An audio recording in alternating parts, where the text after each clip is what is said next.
listening to the Dicey News Review with Alexandra Constantine and permaguest Fisto Sobani. Well, we're back, and it's been a few weeks since the last episode. Yeah. Yeah, it has. And we're recording this on the last day of July. By the time you're listening to this, it's going to be August, maybe August 1st or 2nd. And it's pretty exciting. Now, I do owe a quick explanation of why we took a little bit of a time off. One, it's summer and I want a vacation, cope with it. Two, as much as I love doing this is not my full-time job. It's actually not my job at all. I don't get paid for doing this. And the real job has been kind of intense, so I've been working a lot more, and it's been difficult to, make the time between family and career. But the real reason, the main reason is I've been suffering from a sort of a cyberpsychotic malaise, basically, which is going to tie into this episode. I have become completely burnt out on just everything external. I've noticed that, like, between Substack being polluted with, political commentary, you know, President Trump surviving an assassination attempt, the current president basically dropping out of the upcoming race, and just all sorts of just nonsense and spin around it and vapid commentary. I just don't give a fuck, to be honest, right? And it dawned on me the day after the presidential assassination attempt. I went to work and I was like, "Hey, did you guys see the news?" I was crazy. Everybody's like, "What are you talking about?" I know nobody knew what the hell I was talking about, which is to me monumentally insane. And I don't work in some, you know, restaurant or anything. I work with, intelligent, college educated individuals. So I realized that we live in such a fragmented world where our online personas are, our cyber personas are so completely different than the actual, meat space that we live in. And I just decided to take some time off. I couldn't even look at my phone. Every time I opened Substack or Twitter or X, it was just the same old conversation about this politician or this politician, JD Vance this, and it just made me fucking nauseous. So I went and touched grass, even though the grass is fake. And what I did is I spent a lot of time with my daughter, went to the beach a few times, caught a cold. She got stung by a jellyfish, all kinds of interesting things. But one of the things I started doing a lot was playing video games with her. And I started playing a lot of Xbox. And one of the games I started playing is Cyberpunk 2077 by CD Projekt Red, who's also the makers of um, The Witcher 3 and all the Witcher games. And let me tell you, that game is fantastic, okay? So the genre of cyberpunk has been a genre that I've always been in love with. It's my favorite subgenre of science fiction. And Fisto and I have been talking a lot about the game Cyberpunk 2077, and of course its precursors in the literary genre, which is the William Gibson's Neuromancer, and I believe Fisto just read it. So, Yes. Cyberpunk, let's talk about it. Let's.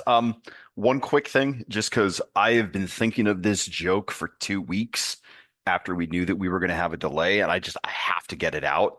But Alex, it's so nice to talk to you. Nothing happened over the past couple of weeks. Anyway, jokes Yeah, aside, that's all I'm going to say there. that's Okay. awesome. Yeah.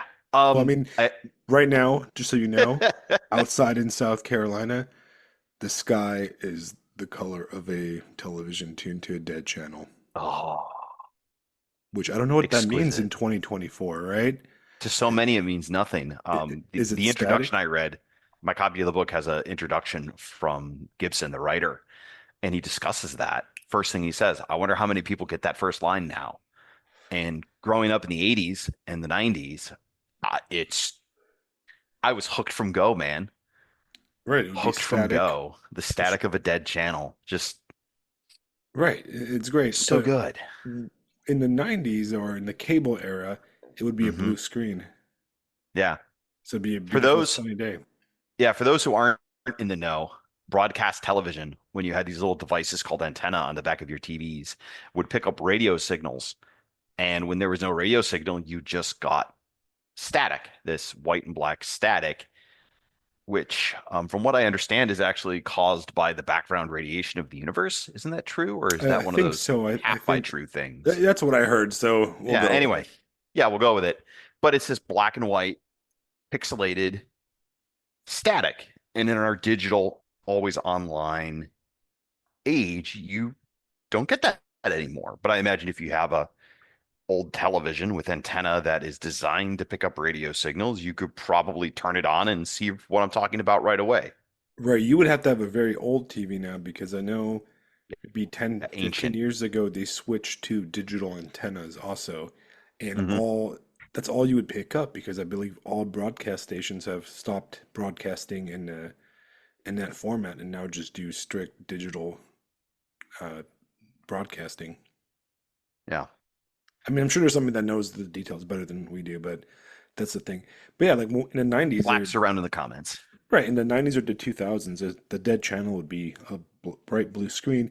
And today, I don't know what the fuck would be because I don't think my daughter even knows what a channel is because she's grown up exclusively on streaming and streaming only services. And I don't think she understands the concept of actually having to change channel and not just picking a show to watch.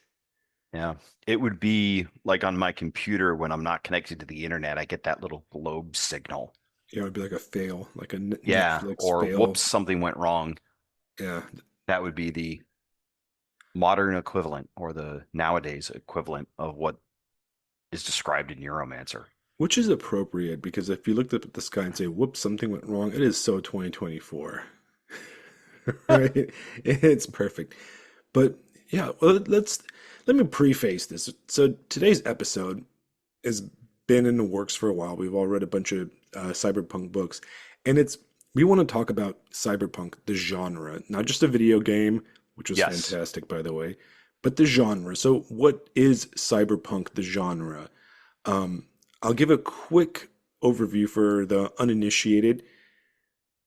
The precursors of cyberpunk would be some of the dark science fiction that avoided utopian elements from the late 60s, the new wave science fiction era.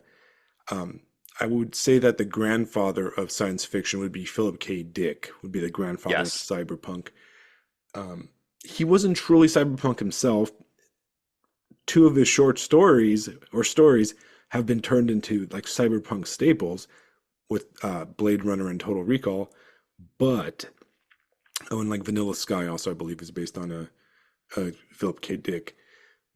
But he kind of laid down the roots of the genre, and then you had kind of the artistic visual element of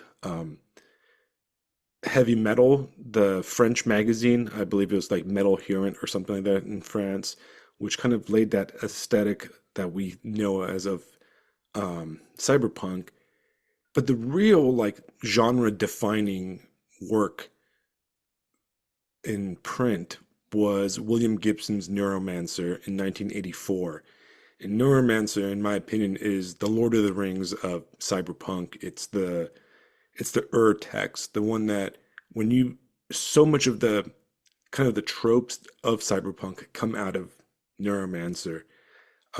The other element, the other kind of like pillar of the genre, also from 1984 or 83, I think, Blade Runner, which is a movie that we've all hopefully seen if you're listening to this podcast. If you haven't seen it, then you're wrong. Go and watch it. Watch the Drop sequel. what you're doing Yeah, just go see and it. be on your way. Right. Blade Runner was based on a Philip K. Dick short story, novel actually. Very different than the actual novel itself, but a lot of the visual style was also taken from heavy metal. It was very stylized and it kind of set that cyber metropolis kind of futuristic element of cyberpunk.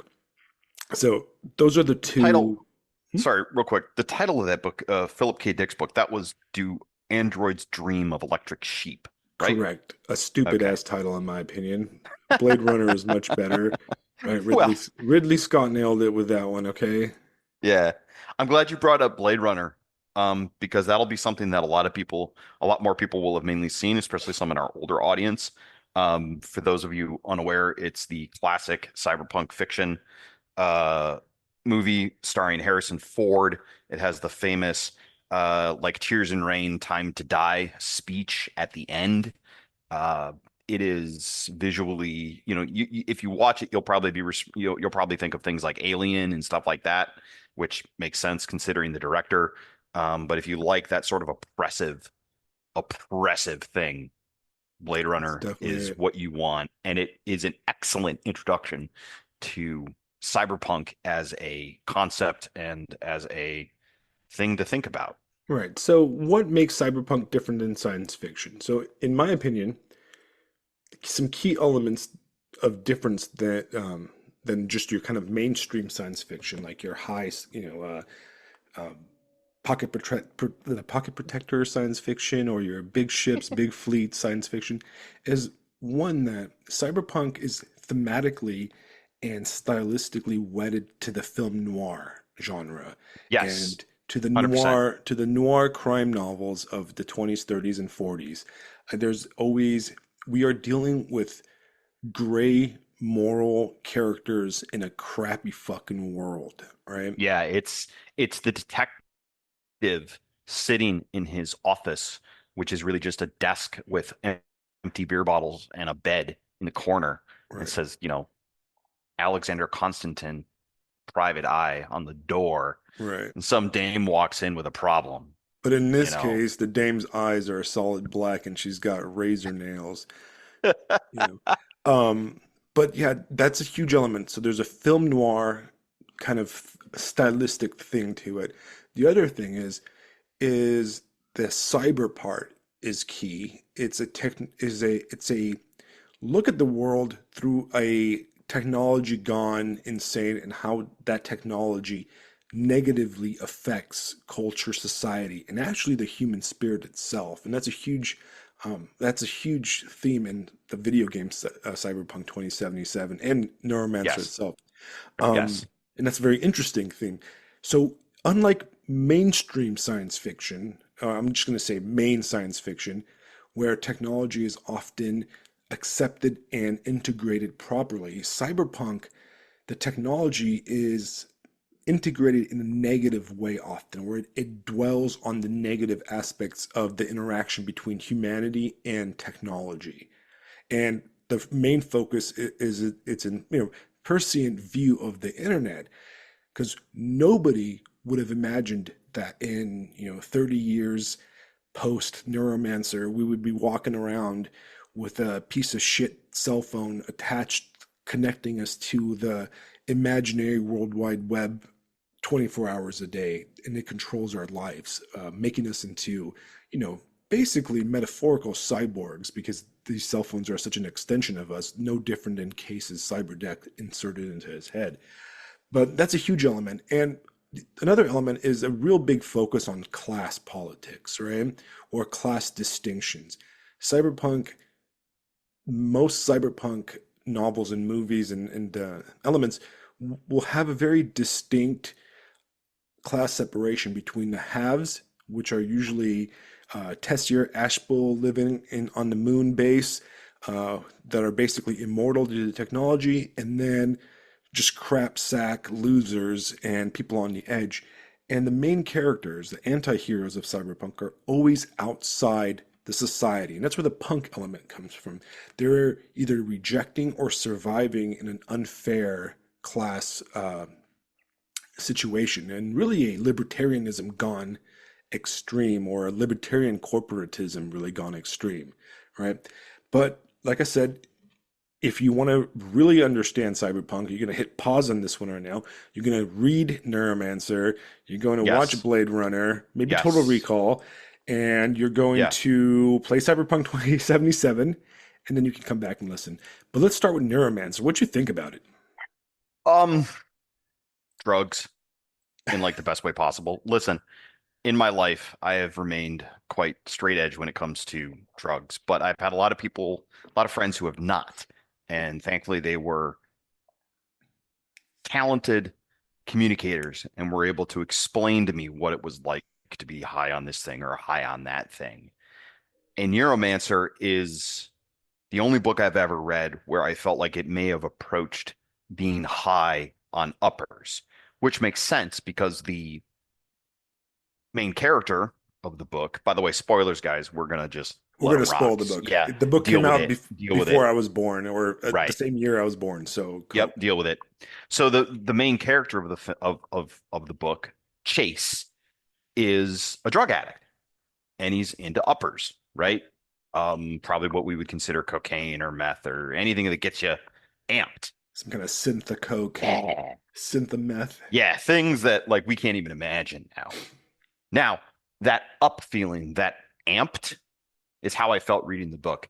I have never, at least I cannot recall in memory when I had a book I jonesed for after I put it down, proper jonesing, like addictive behavior feelings. Right.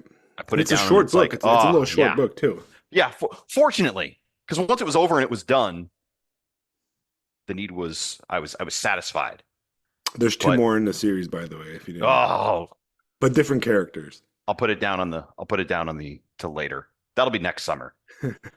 But yeah, that's what I thought of it. I mean, obviously I loved it. I mean, here I am, we're going to talk about it for 2 hours, right? Right. But it was amped. I was amped the whole way through. I had a really difficult time putting it down.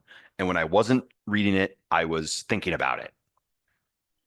There is no better praise, I think, no higher praise than that. When I wasn't reading it, I was thinking about it. Well, interestingly enough, well, not interestingly enough, because everybody knows is that Neuromancer is one of my favorite novels, and it's been I think Oh, I first read it in high school, and I had you're a this. man of impeccable taste. Don't Well, let anyone tell you otherwise. I really became obsessed with Cyberpunk when I discovered the video game Shadowrun on Super Nintendo with my brother. We were like in middle school, I think. Hmm. And Shadowrun is a cyberpunk role-playing game. It was kind of the rival to the Cyberpunk tabletop role-playing game. It did some crazy weird elements where there was like magic involved in it, like it was the near future, but magic happened again, and there was like Indian shamans and stuff like that, and all kinds of crazy shit and dragons. But it was all about, tech and cyber implants and all that stuff taking Hmm. place in like a futuristic Seattle. Yeah, it reminds And me of Deus Ex, right, exactly. I think Deus Ex was made by like the same Cyberpunk. company Yeah. that, yeah. Um, so I I was like, whoa, because I never really loved science fiction. I never really liked the big ship science fiction. I always liked the Right. grittier, like I like Dune, growing up. And so when I discovered Cyberpunk, I was like, oh shit, this is right up my aesthetic right here. We're talking about like punk rockers, mohawks, you know, chicks with like wires sticking out of their head, and it's kind of dark, grimy. And I'm a slum dweller. I like the filth, right? I like the Right. big cities and the What's the punk neon rock thing? lights, right? That's something I've always been into, Yep. and it was a science fiction genre that like really like nailed me, caught me perfectly. And then I started reading about it, and of course I came across Neuromancer, like William Gibson, and interestingly enough, he's Canadian, and but he grew up in Pennsylvania. And last summer, when I went on a road trip up north for a wedding, we stopped in his hometown, which looks nothing like anything you would imagine William Gibson to grow up in. It was this idyllic cows and chickens and little farmhouses and churches kind of town in western Pennsylvania. Oh no, I'm sorry, western. I know Western Pennsylvania I very well. I That's where take it my back. Not western Pennsylvania, western oh, Virginia. Western Virginia. Yeah, Ah, okay, okay. Still but Appalachia. yeah, it was That's right still where my there. father's family's from in a lot of ways. Right.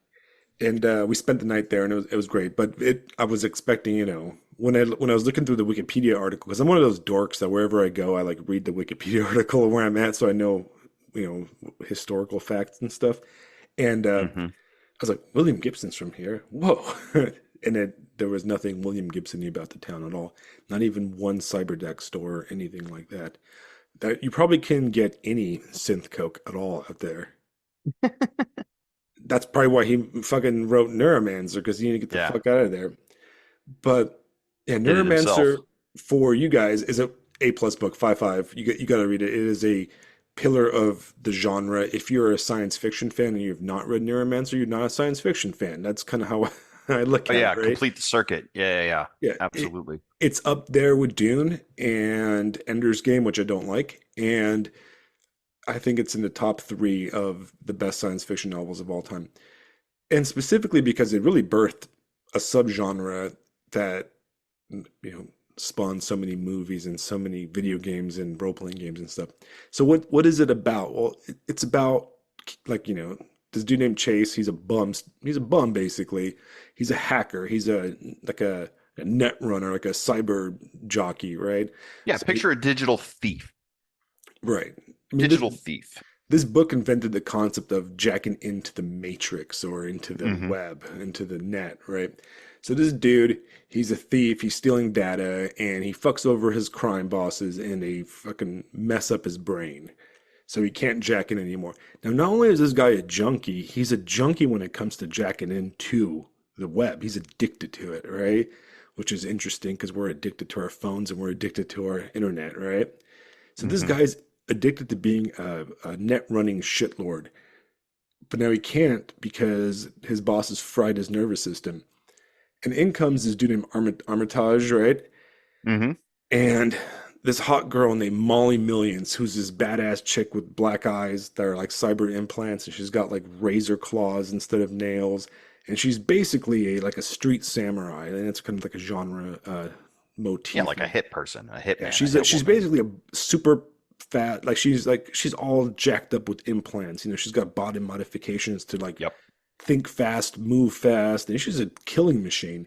Yep. And they go on this long, kind of film noir-esque Maltese Falcon adventure through. Starts off in Chiba City, Japan, which I've been to. It's just like a suburb of Tokyo, and it's not as cool as the book makes it out. I don't think Gibson ever visited Chiba City when he wrote that novel, so he just kind of made shit up. It's just like a port. Well, it's far enough in the future where Chiba City True. could look like It could that. look cool. Yeah, it's like a That's port. the nice part about Japan. Pick any spot and then just overdo it. Right.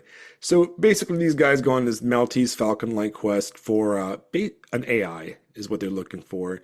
They're trying to unite these artificial intelligences, and they get caught up in this scheme with a ultra 1.0001% billionaire or trillionaires or whatever they are that kind of run the world. It's like this family named Tessier Ashpool. They basically live on a moon base or a like moon orbital colony where they're constantly like frozen and cloned, and they have these super highly advanced artificial intelligences that run their dynasty. So they're basically like meat puppets to this AI dynasty. And then crazy shit happens. Yeah. One thing I'd like to point out, and this is going to be important when it comes to AIs, artificial intelligence. Do not think of large language models. Don't think of ChatGPT. Don't think of any of the stuff that you've got out there right now. One of the things that Neuromancer did that I thought was really good was it took the idea of whatever an artificial intelligence is, and it didn't explain it real well. The main artificial intelligence character in the book, who turns out to be this guy named guy, it's not even accurate. This thing, Wintermute, actually takes on the digital avatar or the appearance of people that Case and everyone else knows in their life in order to communicate. He almost has to put on a personality skin suit in order to talk to humans because he's very much not human. It's very much not anything that we can possibly imagine. Right. It's just an intelligence, but it's not like human intelligence. The only And thing that you need to know is that humans are so terrified of these things getting out and being able to learn on their own that they keep them shackled with incredibly complex security measures. Isn't well, the slang for it is ICE, but isn't it right. like information countermeasures and something or other? Anyway, ICE. They're encased in this ice to prevent them from getting out and doing whatever it is an AI is going to do. Right. And And no one they're really knows. No one really knows. They know that they're there, they're powerful, they can do things, but they keep them locked up so they can't go learn on their own and be independent, for lack of a better term. right because they're the humans or the well, yeah, I would say the humans are completely terrified of these AIs, which Right. to segue into the next topic, not the next topic, but the overall topic, in Cyberpunk 2077, we have the same exact thing. The AIs in Cyberpunk, the Yes. video game, aren't allowed, they're not allowed into the regular net, which is what all the humans are connected with. And for you guys that aren't familiar with Cyberpunk, the net, the web, the matrix, or whatever it's called in different iterations in the genre, is basically like a wireless overlay network, right? Yeah. That people are constantly like linking into. In the older kind of media, they usually like do like a direct line from their head into like a cyber deck type equipment. In the later iterations of the genre, you tend to have direct wireless, like Bluetooth type uplinks and that kind of stuff. Um, like in the Cyberpunk video game, it's all wireless, which makes sense. Where you can not only are you connected to it, but all your the Yeah. Internet of Things, right? But it's Imagine you had to use virtual reality in order to browse Amazon. right, or like a some kind of a mutual like uh half reality, right? Which is what our Google and Apple overlords are really working hard to do this, right? And in a way, we are in a half reality because we do browse Amazon on our little pocket phones, Hmm. right? Which is completely would be completely alien to William Gibson writing Neuromancer in 1984, Hmm. right? Um, but in Cyberpunk, the AIs are not human. They're clearly not human. They're so advanced beyond all comprehension that they're basically alien beings, and they're Yes. trapped or they're kept out of the human sphere, the human net, by this very complex ice. Once again, an ice like a program called the Blackwall, which is Right. very In interesting. Cyberpunk 2077, right? Right, they're behind the Blackwall, and some of the I haven't finished the game, so don't spoil it. But some of the plot involves around President of the United States, the new United States, using a hacker to break that black wall for uh, nefarious purposes. And there's a organization called NetWatch, which is their job is to make sure that nobody's fucking with AI, like nobody's doing anything like AI related. In Neuromancer, I believe it's called the Turing, like people from like Yes, this very Turing is the name of the right, organization. which is named after the Turing test, which is the Turing Yes. test is can you tell if a person is a robot or not, or a cyborg or not? Like, are Right. they Yeah. human? Which is Yeah, the the test, idea the idea being that if a person cannot tell it's a computer, then the computer is sentient, right? or Which is very, very roughly. very similar to the test Deckard Cain in Blade Runner uses Right. on the replicants to tell Yes, if the they're replicant human or test. not, right? The replicant test. So you have that kind of theme, and what really struck me, I was driving the other day thinking of discussion topics on cyberpunk.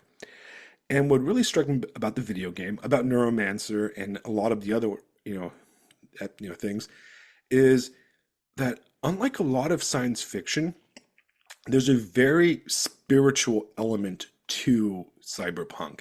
And this might Hmm. sound weird, but it's there, but it's disguised because we're talking about entities living in a alternative like penumbra that can affect our world, right? Yeah, one of the main characters in Neuromancer is a guy named Dixie Flatline, who is they call him a construct, but imagine listeners at home, if you died and then woke up on a black box, like you're a disembodied soul on a computer somewhere.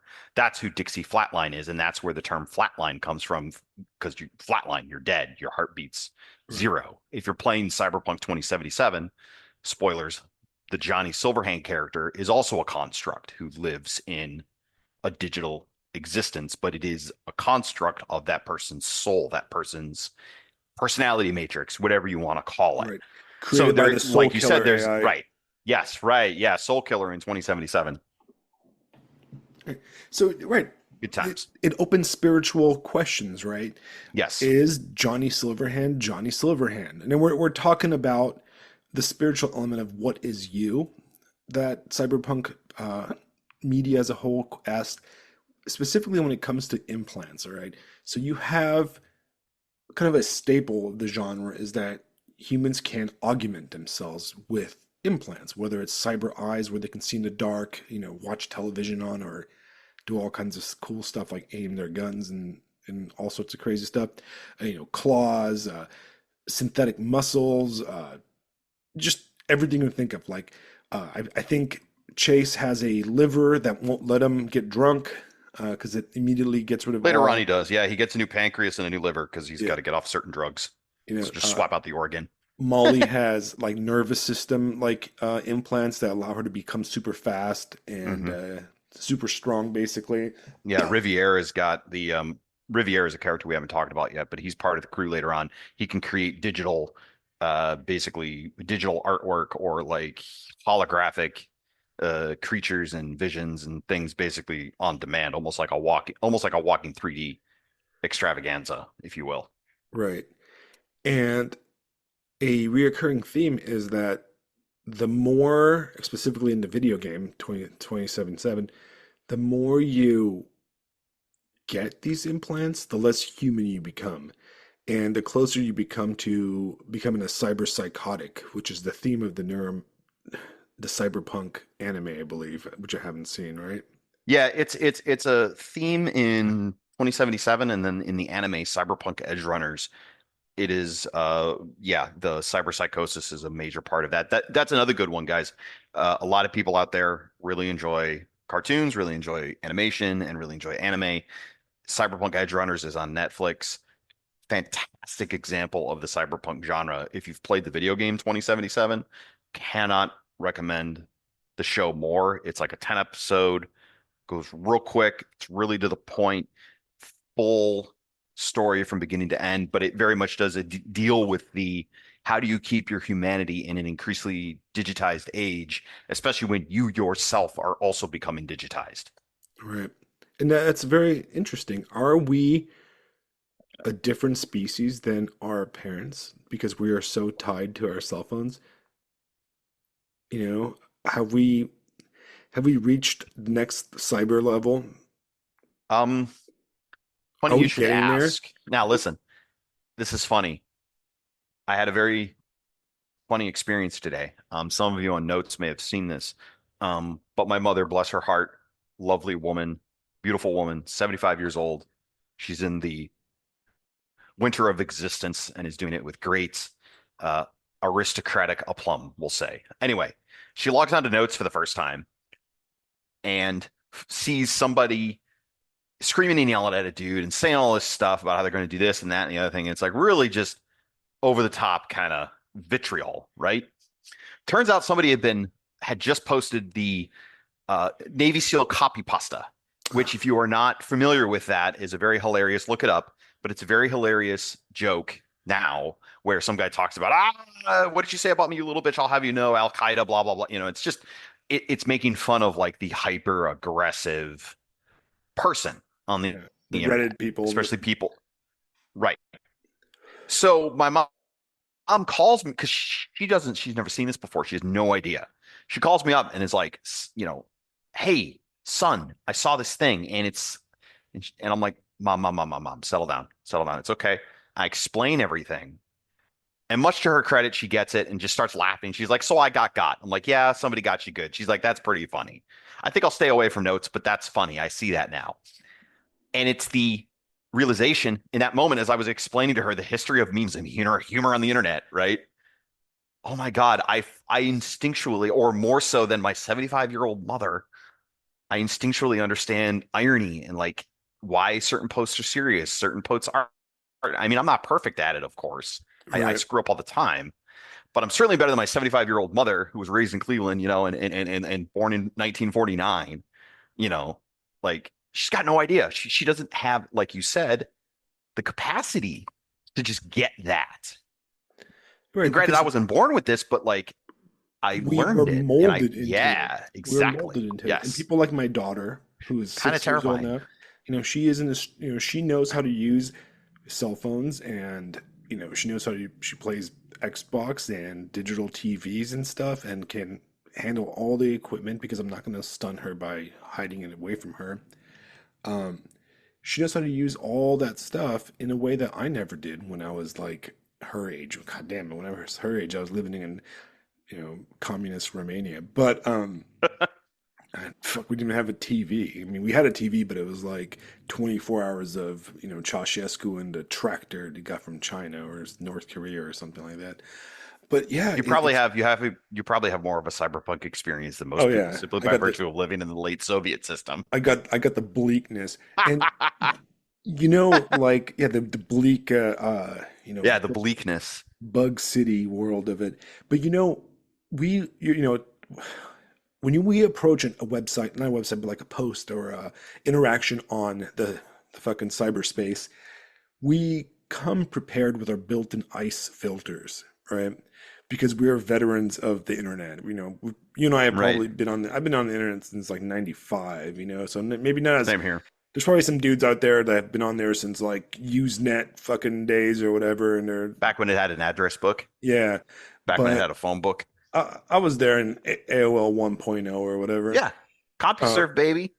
I had Prodigy Internet. I think it was my Hell yeah. first internet. Prodigy. Oh my God. Prodigy taking me back, brother.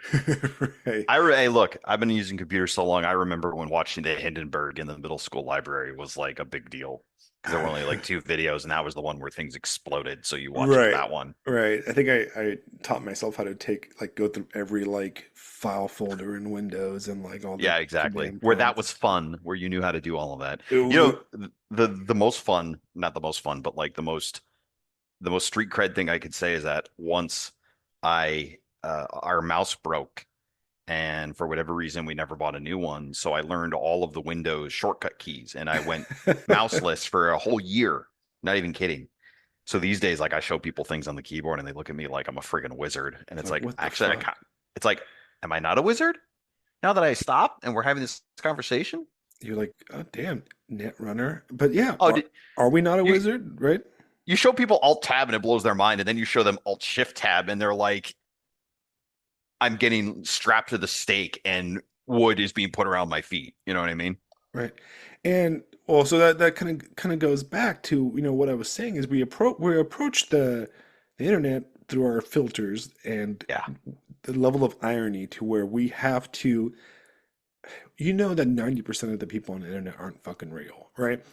About, Right. Dead 50% of internet them theory. are, What is that? yeah, they're all ghosts. Yeah, they're complete Yeah. ghosts. They're just AIs talking, they're like simple AIs, not real AIs, but like, bots talking to Bots. bots, Yeah. talking to This is the bot bots, stuff. Bots right? talking to bots about bot shit. And then the other like 5% is just retards. And then there's some genuine people, but the genuine people aren't truly genuine themselves because they are personas, right? We are fake. We don't look like ourselves in the cyber sphere, right? I want to hit that particular bit even a little bit more because as everybody who listens probably knows at this point, I do not post under my real name. I do not use my real face.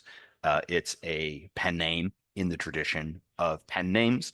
But for those of us that use our real names and use our real faces and try to post about who we really are, at the end of the day, still you're behind a digital mask.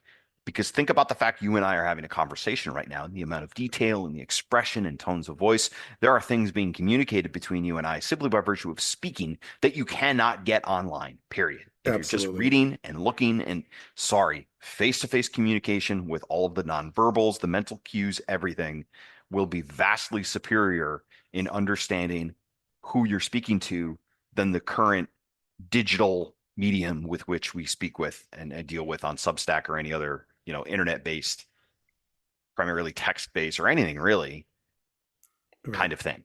And I mean, even though I use my real name, I will, I'll add the caveat that it's Alexandru Constantine is my first and middle name.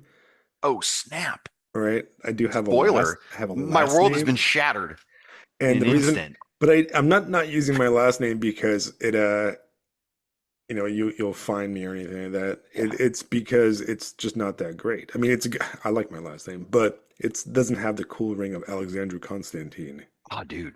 But that's my first and middle name. Yeah. Um, Hey, I mean, Freddie Mercury wasn't really Freddie Mercury, right? right, that was a stage name, wasn't it? right. And this is my Yeah, exactly. persona. Yeah, This yeah, is my exactly. Relax, persona. relax. I'm a character. I'm Yeah. talking as a character. Even if you Um, think you're not a character, you're still a character because nobody truly, you're not sitting down to dinner. You know right. what I mean? Like And people, they I'm still actually aren't getting way you. I'm way fucking cooler in real life. You probably are I'll be because you could pour honest. me a beer in real All right. life. I So can do all instantly. kinds of I do Yeah. all kinds of cool stuff in real life. And Yeah. my internet persona, I talk about science fiction. But I'm just joking. But yeah, man, like, this is very Baudelairean, right? Like it's Yeah. simulacra. We're basically creating a world, but we can get into the occult shit of cyberpunk, right? Oh, So, I yes. mean, we are The talking voodoo. about we're talking about voodoo magic here, right? Which is cool because in cyberpunk there's a lot of voodoo elements to it. But what is magic but the manipulation of languages, right? Grimoires, wizards and witches and occultists. Kabbalistic magic is all about letters and numbers. And what the fuck is computer code but letters and numbers, right? When we refer to magic, we usually talk about the language of magic, right?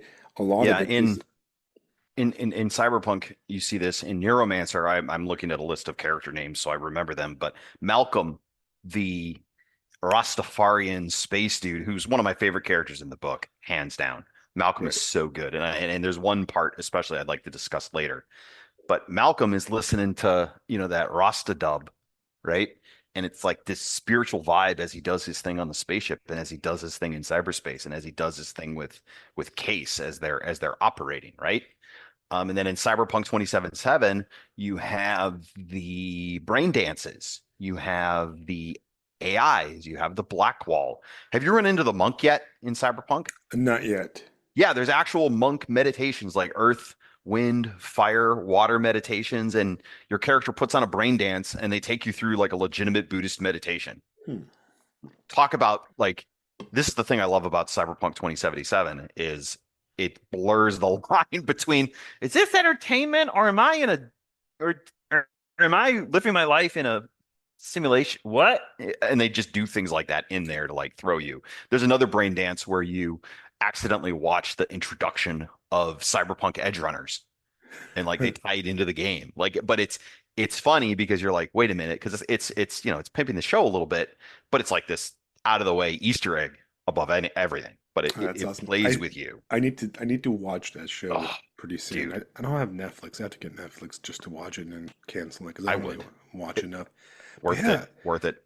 so I mean, Anyway, magic is language, right? yeah. Um, you know, Genesis in the Bible is God naming things, giving them power through Yeah. language, right? Through Magic is language, language and language is all magic. right?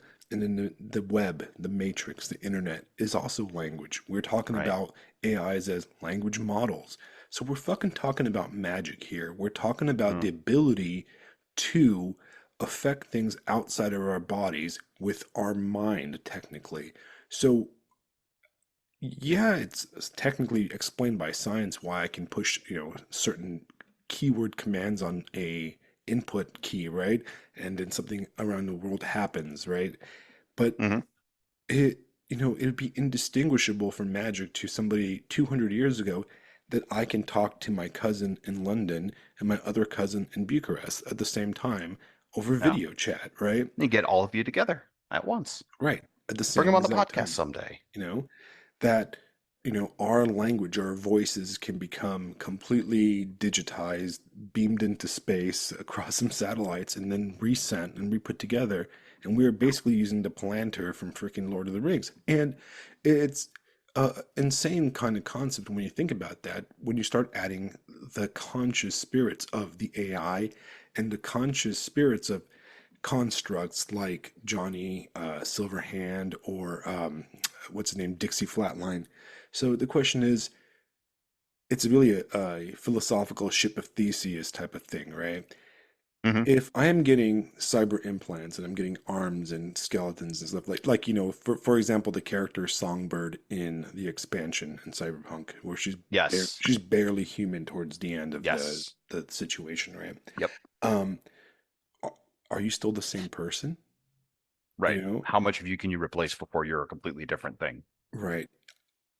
Can the divine soul, as religion would describe it, can it be transferred into the digital realm? And what is the digital realm in a religious standpoint, right? Yeah. Who does it belong to? You know, is it an underworld, an overworld? Is it a holy place? Is it an unholy place? Can you have holy places on the digital realm? Right? Yeah. And Oh, do you know what I mean? yeah, Right? I do. I mean, So I, it's I used to play World of Warcraft, yeah. right? All I right, used all to right, play all right. World of Go ahead. Warcraft, right? And I'm in kind World of of chewing on Warcraft, what you said, but yeah, keep right, going. this ties in, right? I used to play World of Warcraft, right? And in World of Warcraft, you have the cities and your elves and shit, right? I don't need to explain it, right? But there's Right. a city, Stormwind, which is like the main Alliance human city. And I have not played World of Warcraft in probably 16, 17 years now, right? But I fucking remember the streets of Stormwind. If I were to walk into Stormwind right now, I would know where all the stores are that you need to buy certain things, right? Right. If you were somehow magically transported there, you would know where to go. Right. But I don't fucking know how to get from here to like a store my wife goes to in real life, Right. And is Stormwind real? There's people communicating in Stormwind right now as we speak, because I'm sure there's people playing World of Warcraft still. Um, Yeah. it's not a real place, but I mean, is it any more real than Hong Kong is to me right now? Yeah. Or Well, think of it like this. Kinshasa? Think of it like this. You've got your magical Cyberpunk 2077 world, right? You're doing a Buddhist meditation in a video game, and the power goes out. Was any of that real? Then you're sitting out there in the park. I go out to the park next to my house, next to my apartment, and I'm doing a Buddhist meditation, and something falls on my head, and I buy the farm. Was any of that real? Right. What's the practical difference? I mean, we know that there is, but the digitalization, the digital stuff is challenging that. Right. Or is it? I don't know. And I think that I don't see this discussed as much as I think it should be. I think we need to, in writing, as a fiction writer myself, I think that one thing that I've become obsessed with in the last, 4 or 5 years is this topic. And that's the topic of the digital as the spiritual. Because a lot of Mm. people, specifically in our more, trad right group, are completely against anything digital. Ironically, they're against all this digital stuff by voicing their opinions on digital formats. Yeah. But The ultimate irony of the age. the trad girl Instagram, it's like, come on, like you cannot be trad and on Instagram. That defeats the point because basic people don't have Instagram. Only internet True. people have Instagram. So just by being an Instagram person, you're not fucking trad. So shut up. Anyways, um, Something, sorry, it, there's something I want to bring up. I want to talk about for a moment how Wintermute and Neuromancer resolve or what it is that they're trying to do, because I think it illustrates what we're discussing. But sorry, I don't want to get ahead of what you were just explaining. It just no, popped no, in. and that's exactly kind of where we want to lead to is that I think we need to understand and start looking at the digital space and our digital connections, not just as digital, but as spiritual, because it comes to the point where what is a spiritual connection between people and what is a digital connection between people? And are we friends? You know what I mean? Yeah. Right? So, yeah, are we friends? Let me come back to that in a minute. But yeah, Two talk things about stood out. Oh, Wintermute. yeah, two things stood out to me with this, and I'm going to kind of tie through these were the big thoughts I had because of Neuromancer, and it ties into are we friends? Are Fisto and Alex friends, or are they acquaintances or whatever? So, what's Wintermute trying to do? Wintermute is an AI. He's locked up, and there's a very specific kind of process that he has to go through in order to get unlocked. If I recall correctly, Case, the primary character, the main character, asks Wintermute at some point, who Wintermute is really the protagonist. He's the one that's driving all the action here, really. Wintermute goes, I got no idea. I'm gonna get unlocked and we're gonna see what happens. Okay. Well, they find out that Wintermute is actually half of the total AI. The other half is literally Neuromancer, the title of the book. And this AI contacts Case at one point to try to I'm not sure what he's actually trying to do. That whole trippy on the beach scene with his girlfriend or his ex-girlfriend and the bunker and like all that was like so trippy. But it seemed to me that like Neuromancer was trying to get him to stop, or was at least trying to make contact with him. Yeah, I think he was trying to What like do you? trap him in there, like keep him there forever, basically. Basically, like Yeah, flatline him in a way, like turn him into a right, construct. right. Like which apparently the girlfriend was, and this gets into are they real, are they not? Because Case's girlfriend dies in that arena. So Right. how the heck did Neuromancer get a hold of her construct? What the hell's going on? Anyway, it doesn't matter. Dreamy, trippy, I'm on drugs. Don't worry about it. But the point is, Neuromancer and Wintermute are two halves of the same AI. So if Wintermute gets out, he can rejoin with Neuromancer and they go do whatever it is that they're going to do, which Wintermute doesn't know. He's like, beats me. We're just going to eat it. Okay, fine. So all of that happens. And then in the epilogue, Case is hanging out and Wintermute's telling him what's up. They're just kind of chatting. And the AI with Wintermute Neuromancer goes, yeah, so I've just been looking for others like me. And I found one in the Centauri system. The Centauri system, as astronomers will know, is Alpha Centauri. And Case just kind of goes, oh, okay, really? Yep. Oh, that's cool. Like, bro, he just confirmed that there's life outside of the Sol system and that there's an AI out there that the AI you unleashed found and they're chatting, right? Right. So I thought that was so interesting because what does the AI want to do? It wants to connect with the other half of itself. It wants to become whole, and then it wants to go find others like him. And the structure, the infrastructure, the body that he uses to do that is the net, the internet, the whatever created by us, the humans. Right. We It's an created the it's environment, yeah, it's the next step of evolution in Earth life created by us in a way.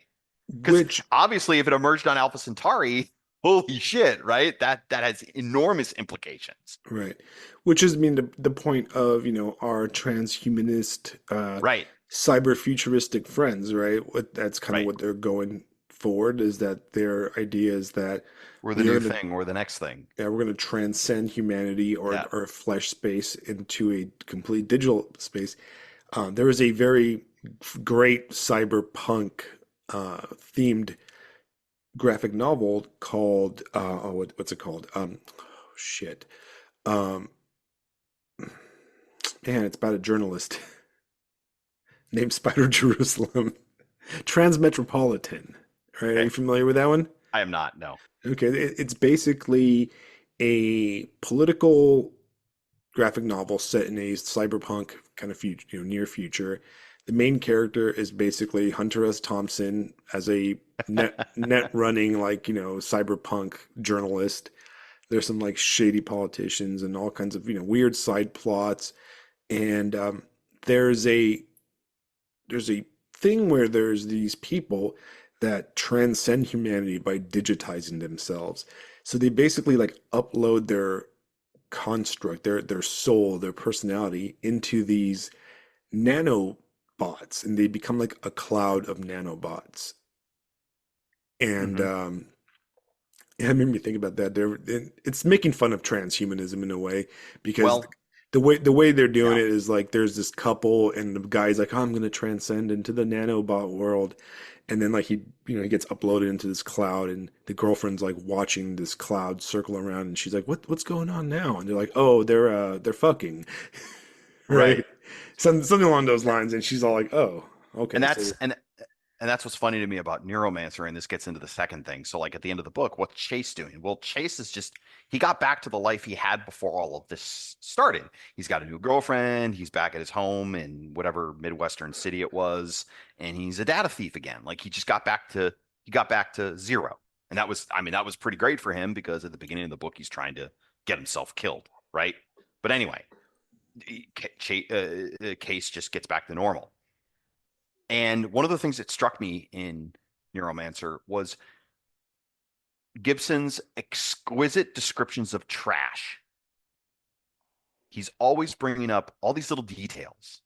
Like I remember when Case walks into the hallway of the Finn. The Finn was that like data broker dude, right? And he had like the long hallway and you had to go under this thing. Like it was an ordeal to get to him, but you're basically crawling through like this obviously abandoned, trashed, like really nasty part of town to get to where the Finn hid or where his little lair was.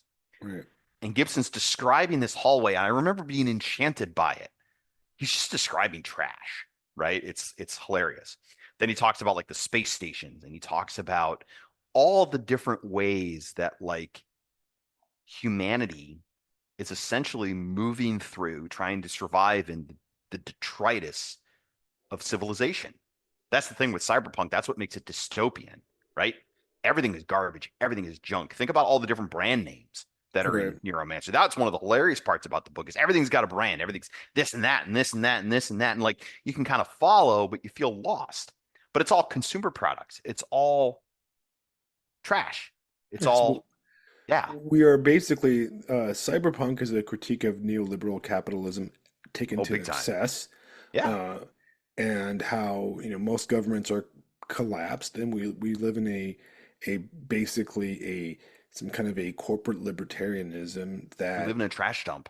yeah, in a trash Yeah. dump, It's and like not it's like not all Wally, of but you never us. left. The Not corporate all of us, guys, the right? corporate guys live on the moon, or they live in cool, high rise, high tech buildings, but the majority Yeah. of people are just They live in junkies. luxury. They live in luxury orbital orgy stations and Right. never have to deal with anything bad Right. ever. And it's a hyper decadent world where you can Oh have yeah. anything you want because Anything. you can turn your body into anything. And the I mean, idea of yeah. the joy toy, the joy Ah, dolls, um, yes. Let's explain this concept explain it. just to illustrate the decadence. And this is Molly. Molly Molly, Millions, right, our I was about to say one of our it's heroes, not our rogue. original to Cyberpunk the video Right. game. It's original to actually Neuromancer because Molly Yes. was a joy toy or a The joy idea doll. of the joy toy. So if anybody wants to get into sex work in the cyberpunk, utopia, the joy toy has an implant that essentially once you plug in, you're renting your body and you're basically unconscious for whatever it is that occurs. So I'll let the listener take that to the extremes that could be done in a world where you have women like Molly who literally have razor blades for fingernails and, infrared eyeglasses built into her face and stuff like this. One of the things they talk about is how Molly had been doing the Joy Toy thing in order to pay for all of these upgrades, and then once her boss found out about the upgrades, started using the upgrades in the Joy Toy activities. Like, fuck me. Right. The shit is dark, right? And Just she's like, you're unconscious for it. I mean, it's almost like it's almost like it didn't happen. You have like this vague sense, I think, from what I remember in the book and what I remember in Cyberpunk 2077. You have this vague sense of things, but like it doesn't bother you. It's not something that actually happened to you. You just rented out the body and turned off your consciousness. right, which is dark. I mean, it Ah, is dude, yeah, that's dark. like I feel gross just discussing it, Right. just And describing Cyberpunk this the video process. game goes into that. And honestly, I'm gonna okay. I want to before we go. I'm gonna talk about video game on top of that because that's excellent themes in it. But I am not by any means a hardcore gamer. I actually Yeah, find a lot of video games boring. I find they are. their storylines completely dull. Oh yeah. Um, Cyberpunk is probably the only video game where I've become invested you know, in the characters, and I want to know what happens. I haven't finished it yet. I swear to God, if my freaking girlfriend dies, I'm gonna be upset. I'm gonna cry. All That's right. right. You went so for the listeners at home who don't know, the main character's name is V, And she and can the be a main male or a character in the female. game, and it could be a male, female, whatever you want. There's several different origin stories and blah blah blah blah blah. But you went with a female V, Hmm. right?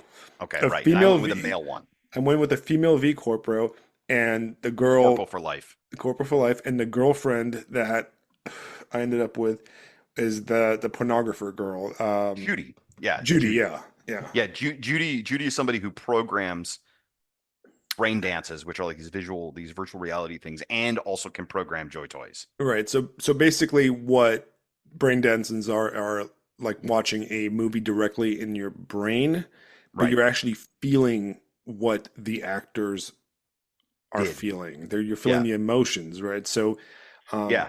there's To illustrate, basically like sorry. markets of like there's markets for like I'm gonna go Oh yeah. diving and make a that way you can feel like you're diving and you can really experience a diving scene or something like that, right? Yeah. But then it also leads to the obvious, how can we make this sexual? And then of course a How can sub we even go theme of the further? movie Yeah. of the game is there's snuff pornography basically and Yes. murder Snuff pornography. BDs. Right. Yeah, one of the first BDs that you get to watch just to like illustrate how dark Cyberpunk is in case the Joy Toy thing didn't do it for you. There's a BD where the guy filming it is robbing a convenience store, and it's supposed to be like maximum adrenaline, maximum rage. Basically this is what it would be like to rob a convenience store, right? Oh, that sounds exciting. And then right as the guy walks out of the front of the convenience store, he gets capped by his buddy, shot in the head. That's what the BD is really for. And it's like dark. Right. Like this guy gets hired to do a BD and gets killed because it's a snuff BD. And he didn't even know because he Oh can't yeah, know exactly, because exactly. He you had no need the idea, real right? Exactly, because fear. yeah, they wanted that preem shit, Chum. Right, Oh that my preem shit, God. right? Yeah, And I mean, you got one of those, you got one of those BDs, Chum. right, You know what so I'm it's looking like for. Cyberpunk is the Oh, dark, it is the yeah. darkest game I've ever played. Oh yeah, Like isn't it? it's Yeah, it's fantastic. several times, like right off the bat, mission one is Hmm. basically finding, a half dead woman stolen by scavengers who are these guys that basically kidnap people and rip out their Off the street and implants. take all their implants. Yeah, And you exactly. walk into this like fucking Literal scabbers. like a squat house, and Oh, there's dude, these yeah. like woman in Squad like House is being kind. yeah, this is woman. It's like a meat shop, but for human Yeah, bodies that are kidnapped. And there's this woman in ice, and she basically flatlines, and you hit her with the very Pulp Fiction scene where you hit her with the adrenaline, and yeah, then it's right. completely dark because she's obviously rich because she actually can't afford an ambulance, and the ambulance Right. scene is so like fuck America type of vibe, where like oh Militarized EMT. yeah, militarized Militarized EMTs, EMT. and they show Yeah. up and they're like, "Oh, you have a contract with us, cool, we'll rescue you. You don't have a contract, You don't even peace. exist. Yeah, Yeah, don't don't get too even close to the bother with ambulance you, or we'll just right?" gag you. And it's so dark, and not to mention, the whole it's not really a sub quest; it's the main quest with, what was her name? The the Joy Toy girl that gets snuff porn. Uh, Um, the name escapes me. I can see Judy's friend. yeah, Judy's friend. Oh my gosh. The one that starts the whole plot, basically, that Yeah, kind yeah, of yeah, yeah. gets you Behind the entwined in whole the whole heist. plot. Here, hold on. Right. I'll look it up real quick because that's gonna bother me. I can't recall. Hold on. I'll look it up real quick. But yeah, go ahead, keep talking. But and then how that how that character ends, it's I so got it. dark. Evelyn Parker. Evelyn, right? And her Yes. ending, like, the ending to her existence in the game is Yeah. just so dark. You're like, fuck, man. Yeah. You know? Did you play that side quest with the serial killer that milks those children? This yes, yeah, with the the noir one with the Yeah, cop. the cops kind of storyline. Yeah. Yeah. If you're a male V, that's a male romance option is that cop, Mm. believe it or not. I think But I yeah, had yeah, where he's milking the children. Yeah. I What think the I had it. I think that the only straight exclusive romance option is the Nomad girl, right? yeah, Panem or Palmer. whatever. Pan Am Palmer. Yeah, she's male V. Which is interesting because as a straight guy who playing a female character, I have a lesbian relationship with the Judy, right, which was my favorite Right. character, Yeah. who strangely enough has the same first name as my wife, one, Well, that's and fun. two, um, reminds me of an ex-girlfriend I had, the way she Oh, that's looks, funny. not personality-wise, just the way she looks, kind of the way she's drawn, and she's like Hispanic. Um, but what's funny enough Just is like Judy. my coworkers, right? One of my coworkers, she's LGBT, she's a lesbian, and she's a gamer, and her and I were been talking about Cyberpunk a lot because she played, she finished a whole game, and I was like, what girlfriend did you pick? I was very curious, right? And she was a fan of Panem, Yeah. which I am not, interestingly enough. You're incorrect. You're simply incorrect. I just don't dig the whole cowgirl out there in the desert, with the boys like driving around in Have you like done her side off-road quest yet? Have vehicles. you done all the I side finished quests I yet? finished all her quest, All her yeah. quests? Dude, Yeah. giant sniper rifle and a tank. What more do you want out of life? She's gonna Okay. leave you for that clan boss guy anyways, right? If you go with a male V, I don't want to spoil the ending, but if you go with the male V, uh, basically just try to play all of the endings, and the ending with Pan Am is like the happy ending, quote unquote. It's about Oh, as okay. close as you can get to a happy ending. It's not really happy. There's There no are no happy endings. happy There's no endings in happy the endings in Cyberpunk. yeah, that's not I'm, yeah, I that's know that's I not know one. Oh, Judy's gonna die, and I'm gonna be so fucking pissed. I'm gonna be upset. I'm gonna go. I'm gonna drive to I actually don't Poland. know about that one. I'm gonna drive to I'm gonna drive to Poland. Poland. I'm gonna fly to Out of Poland here. and be like, come here, CD Project Red, Guys, why you Polish. gotta do that to me? Yeah, I think they're working on a sequel right now, and they moved the company over to Boston, Yeah, I so I heard they won't have to did. drive that I heard they are far. working on some. Yeah, we'll just go to Boston. It's Man, you fine. kill Bassa eating motherfuckers, man. You better not come at my Judy. So going back to the trash thing for a minute, because like we were just describing the very first mission, right, in Cyberpunk 2077, It's it's trash. trash. Cyberpunk Edge Runners, there's this very funny scene right at the beginning where the main character, David Martinez, steps off a ledge, and because he's got cyber legs, he can drop, you know, a story, and he lands in a pile of trash. You know what I mean? You have the human, you have the detritus of civilization. It's all about decay. It's all about falling apart. The digital realm is the only thing that offers any kind of vitality or any kind of, you know, hope. Then in the human world, you have at the top are, you know, the cream of the crop, right? The elite, Saburo Arasaka in 2077, right? Right. The Tetsuya Ashpool. 130-year emperor of Japan. Like this guy's the single most, this guy can nuke the world if he had a bad day. You know what I mean? Like that's how powerful this dude is. But even that, all of that is still garbage compared to the AIs.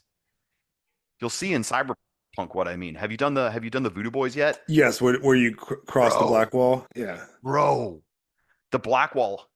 Did you hear about it? Did they say what the Blackwall was? Did they tell you that?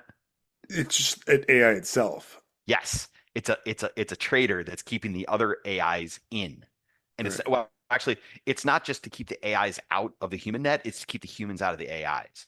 right, Right? It's kind of a two-way street. It's kind of a two-way job, so to speak. So that's what Blackwall is, right. and then all the AIs and Al Cunningham and all that in there, and then think about Neuromancer and Wintermute when they combine. Literally months later, they've made contact with an AI in another solar system. Right. And does it even Oh have to be fuck! that far? Yeah, Right. I mean, still 4 light Because years or whatever it is to Alpha Centauri. That's insane.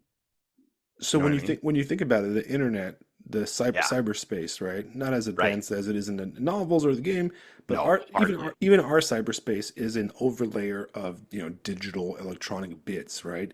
Right. They have always been here, right? Right. It's not like we created it. We've reshaped it. We've reshaped, It was the always a potential thing that we could do. It's always a right, potential thing that could the happen in light reality. matter. You know what I mean? Yeah. We've reshaped it and gave it form. Yeah. And we've created magic. The internet is magic when you think about it because we've taken, you know, It is. digital bits of light and formed them into intellectual constructs as real as anything. I mean, is Substack a real place, right?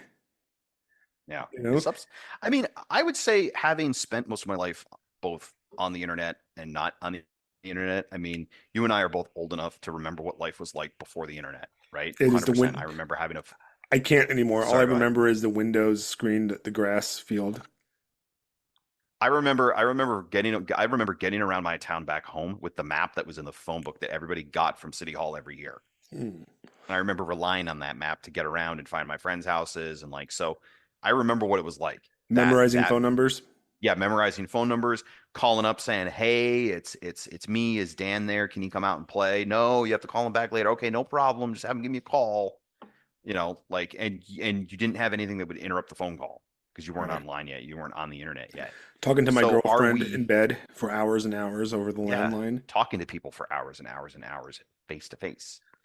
I don't use my phone to talk. Yeah, think about okay, so are we friends? I mean, I think so. Right. We're sitting here talking. I mean, it's a different way. We're Is it the having a good same as conversation. yeah? Is it the way that I had friends back then? Well, I don't talk to any of those guys anymore. Neither do I. Yeah, we went to college and they vanished. They might as well be gone. So are they any less real than the relationship you and I I have, the relationship I have with other people. I mean, I have people that are in my life, but they're all my close friends are people I met after the pre-internet age. Right. So what makes one more real than the other, depending on how you're doing it? Look, I don't know, but I guess I can just rely on game recognized game. Right. But the thing that concerns me are the people growing up and the people coming up who don't have that experience of what it was like to do things offline and without the computer. Like, imagine meeting your, spouse to be that you're going to have a family with, and we met at work face to face, right? Right. I mean, how weird is that now? People are going to be like, you didn't meet online? No, why Right. would I meet online? Right. Right. I met my wife So face to face on a random night, actually, in the we've seen, yeah, old fashioned yeah, way. exactly, exactly. One of my best friends I met at a bar randomly. The other best friend I met at a diner, like, and we just struck up conversation. So are we friends? Is this relationship real? Yeah, I think so, because we have the human ability, the human nature of doing it. Dude, I'm a high school teacher, right? Tomorrow teachers go back. I have students in a week and a half.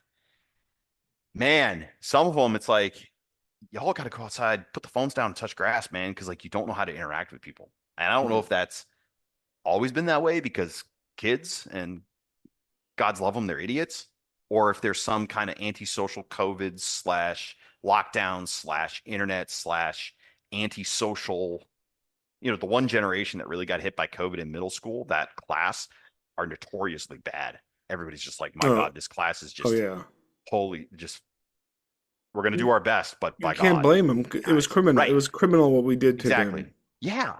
And it's at a critical time. It's at a critical juncture in their development as people. Right. Being So, locked down in high school for 3 years of high school, man, that would have been devastating to me. yeah, That's when I was sleeping around with girls and stuff and smoking weed and being a being a human. degenerate. It shaped my life. And, Yeah, being a human you know, being. look, I work with a lot of young people too, right? And I was in the military and we did the military thing and the generations after us, my original group were more and more and more and more reclusive, to the Right. point where you couldn't get guys to go out drinking. You're like, you guys want to go out drinking? The Oh fuck is no, that? no, I'm gonna go home and fucking Xbox or whatever. And it's insane how, different and how I like socially adverse a lot of the younger people are today.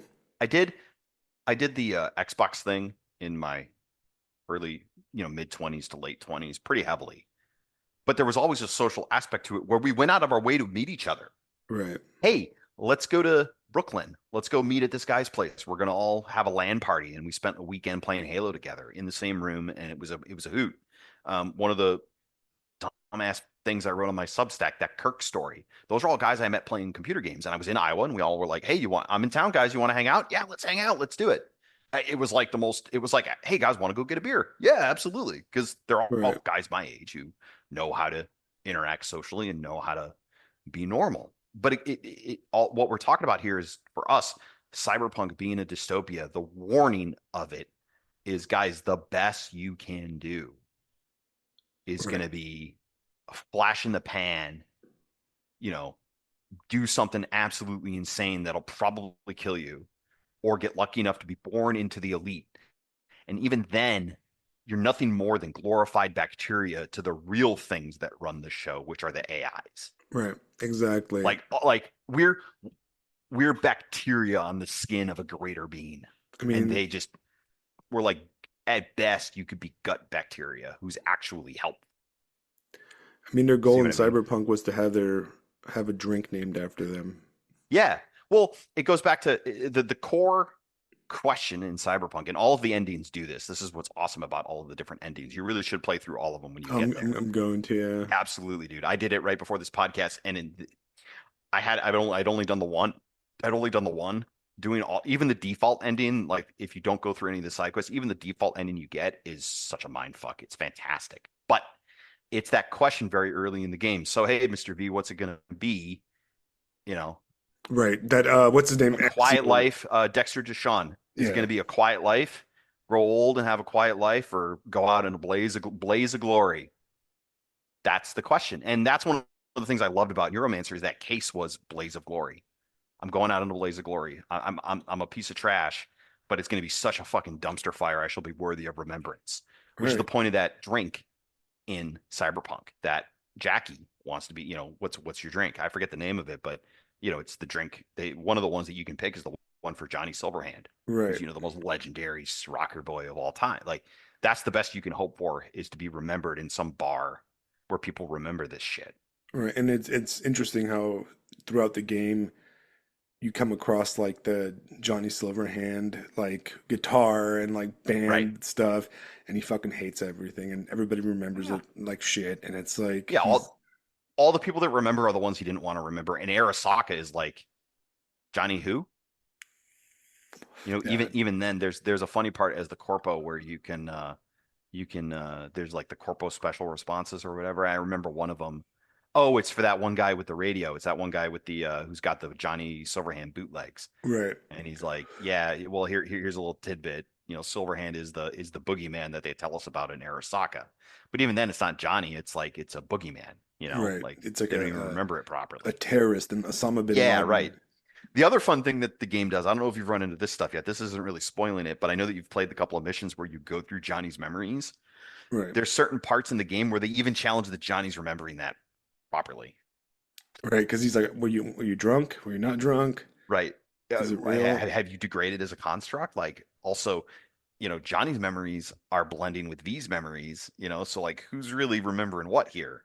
Well, It's I don't just, know if you oh, it's noticed, so good. which what makes the game so damn good is that what I noticed is that at the beginning of the game, V doesn't smoke, Yeah, and then by the end of the game, he can be a smoker. and she's smoking, and Yeah. there's ashtrays in your house, in your Right. The apartments, ashtray. Right. Exactly. like they're Whether or not, there, yep. like It's next so to the good. computer and stuff, and they're not there at the beginning. And I Yeah. know that because I like started a different save just to look Well, at you're a that. smoker. Yeah. Well, I mean, you've been a smoker, right, in the Right, I have past. been a smoker. Yeah. Yeah, I never recognized that because I've never smoked. But like now that you bring that up, I remember that he starts to smoke. But the ashtrays, I never put that together. yeah. Oh They shit. appear. So she's smoking, or he is smoking, right? Yeah. To me, she's a she. I feel like the default of the game is a female character. I don't know I why. mean, whatever. You're That's wrong, but whatever.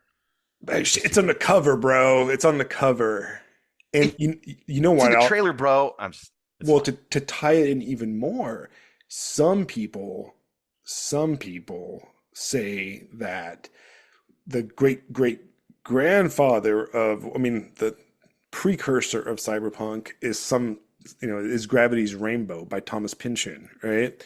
Huh. Thomas Pynchon's first novel, which deals with a lot of kind of similar themes but from a different perspective, is called V, and the main character of V Oh, is actually a woman, Victoria or Veronica. She's not a real person. She's like multiple people. She's even a rat at one point. But interesting. uh, I did not know that about the origin of the name V. right. So that's kind of where I think. I mean, that's where the name would come from. Yeah, yeah, you're probably right. Um, so that's why I always assumed V. I I just reject your reality and substitute my own. okay. Okay. I mean, Very cyberpunk thing to do. I'll take it. I'll take it. I'm gonna post a picture of my character because you can on the Xbox you Do can it. screenshot it Do real it. easy. All right. It's just my fantasy of my female self. And that's a good thing. And so now here I am. I am playing a persona in a game that's very realistic, and I have a Yeah. house and a girlfriend and stuff. And I made Yeah. myself into a female. Am I trans? No, because it's Right? fantasy. But isn't trans fantasy? I mean, Well, that's uh, kind of uh, listen. If you really like watching Hannibal Lecter and watching Silence of the Lambs, and you role play as Silence of the Lambs, Hannibal Lecter in Fallout, where you can get a cannibal perk and eat people, does that mean you're a cannibal? No, it's fucking fantasy. Shut the fuck up. right. No, I know.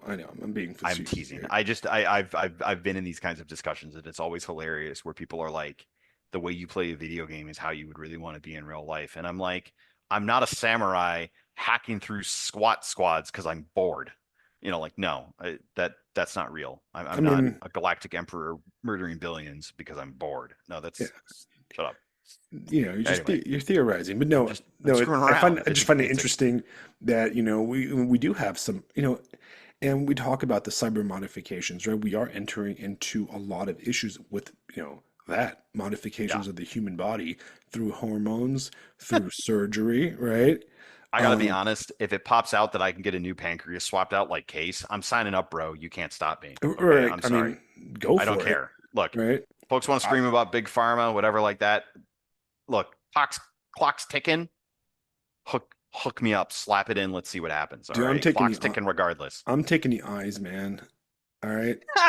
I want the eyes. Okay. Nice, No, that nice. for sure. That's what I want. You know, I want the eyes because, You should do and like the Adam Jensen Deus Ex, like built-in sunglasses that slide closed. yeah, That's what you got to do. yeah, complete like ballistic eyes that like are Yes, immune. Because ballistic, I bulletproof, always get shit in my eyes all sunshade. the time, and I don't want to Yeah, have tears anymore. I just want them to be like just solid black orbs. You know? yeah. Molly knows what's up. They're Yeah. built into the face, and it's fine. Just there you go. She doesn't And have to worry about it. that's I think that should be like full cyberpsychosis though, because the eyes are the The window portal to to the the soul. soul, right? Window to the You no longer soul. have us. Yeah. No, you So just relax. You just pull the shades down, man. all right, there you go. Mirror Shades, which is the first Yeah, cyberpunk it's just anthology that came out in perfect. 1986. It's impossible to find because there's no digital version of it, and the cover costs like $100+ online. Anyways, right? There's But one thing. Oh, sorry. Go ahead. no, I forgot what I was So going to say. that's okay. With Malcolm, I want to talk about him real brief before we forget, because one of the things that I love about Cyberpunk, and especially in Cyberpunk 2077, and also in Neuromancer, there are moments of humanity. There are moments where it comes through. The good stuff isn't totally gone. Like in Cyberpunk 2077, um, I remember the veterans with the With Panem, Aldecados with yeah, Pan Am, like, and some of the bros, like some of the moments where you're just hanging around beside a campfire, like, literally drinking beer and listening to guitar songs and hanging out under the stars. Like there's moments like that where, okay, there really is actual humanity. One of my favorite gangs, and you'll get a kick out of this, but one of my favorite gangs is, the Padre in Santo Domingo, how they're like a Catholic gang, and like, yeah, they're like a Catholic oh, Hispanic dude, I gang. love those dudes. Me Like too. properly like, go with God, and like it's so, like, the old ways are still there. You know what I mean? Despite the complete destruction of the world and Night City Right, and how and horrible it's it is. very much And their mixed with street, yeah, narco there's religion stuff. right, exactly. I mean, it's a street gang. I get it, but Padre's fucking Catholic, my man, and he's like old Catholic. You know what I mean? Like this guy has to go to God. He needs to go get judged. Like, okay, here we go, Deus Vault. All right, rock and roll. Right. So Right, there's like things like that that feel human. And Malcolm, he has this probably one of my favorite moments in the book, where Molly's in trouble, right? She's inside 3 Jane Tessier Ashpool's thing, and she's trapped, and like there's problems. So Wintermute calls up Case and is like, "Yo, you got to get in there and deal with it." And they're trying to figure out what to do. And Malcolm, he's trying to convince Malcolm to come along, right? Because this isn't what Malcolm got hired for. And Malcolm goes and gets a shotgun, and he's like, "What are you supposed to be? I'm the Rastafarian Navy." It's just a dude with a shotgun. Fucking yes. Anyway, awesome moment. But he asks Case, like, "Why do you want to go after this woman? Like, what are you about?" And Case goes off on it, and then Malcolm stops and goes, "Okay, I'm in." Case is like, What'd I say?" And he's like, "You have to follow the love, man. You have to follow the love. That's what we do." So Malcolm just joins up with Case and decides to risk his life. And he goes to talk to his other Rastafarian buddy. Apologies to any Rastafarians if I completely butchered the accent. But Malcolm goes to talk to his other buddy, and he's like, "Don't worry about it. I'll tell him." It's Case, you had an authentic emotion.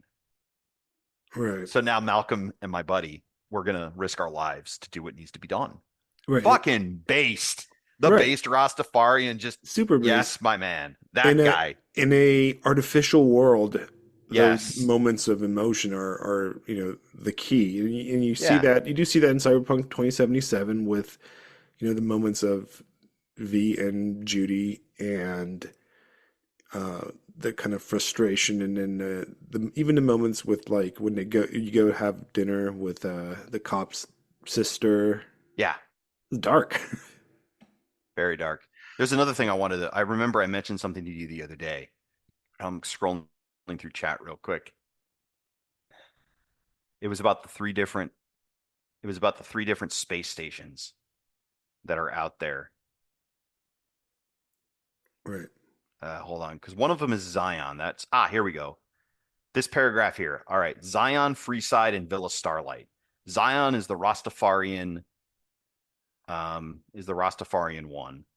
Freeside is like kind of the open capitalist sort of Freetown sort of thing. You know what I mean? Like Like basically, Night City, yeah. yeah, Night City or like the Old West. Like it's a town, right? And then Villa Starlight is the elite of the elite, where all of them are basically hiding in their cryo sleep chambers. And this is the paragraph that struck me about the society and how things may or may not work in something like Cyberpunk. And he said, okay, so Case is getting to where he needs to be. He started climbing. Freeside's ecosystem was limited, not closed. Zion was a closed system capable of cycling for years without the introduction of external materials. Freeside produced its own air and water, but relied on constant shipments of food, on the regular augmentation of soil nutrients. These are space stations, by the way. That's why that's important. The Villa Starlight produced nothing at all. And that's the stratification. That's the stratification we're seeing play out in America and the West right now. Zion is a closed system. I live in a small town, a small rural town. We could go forever because we have soil and water and we can make food.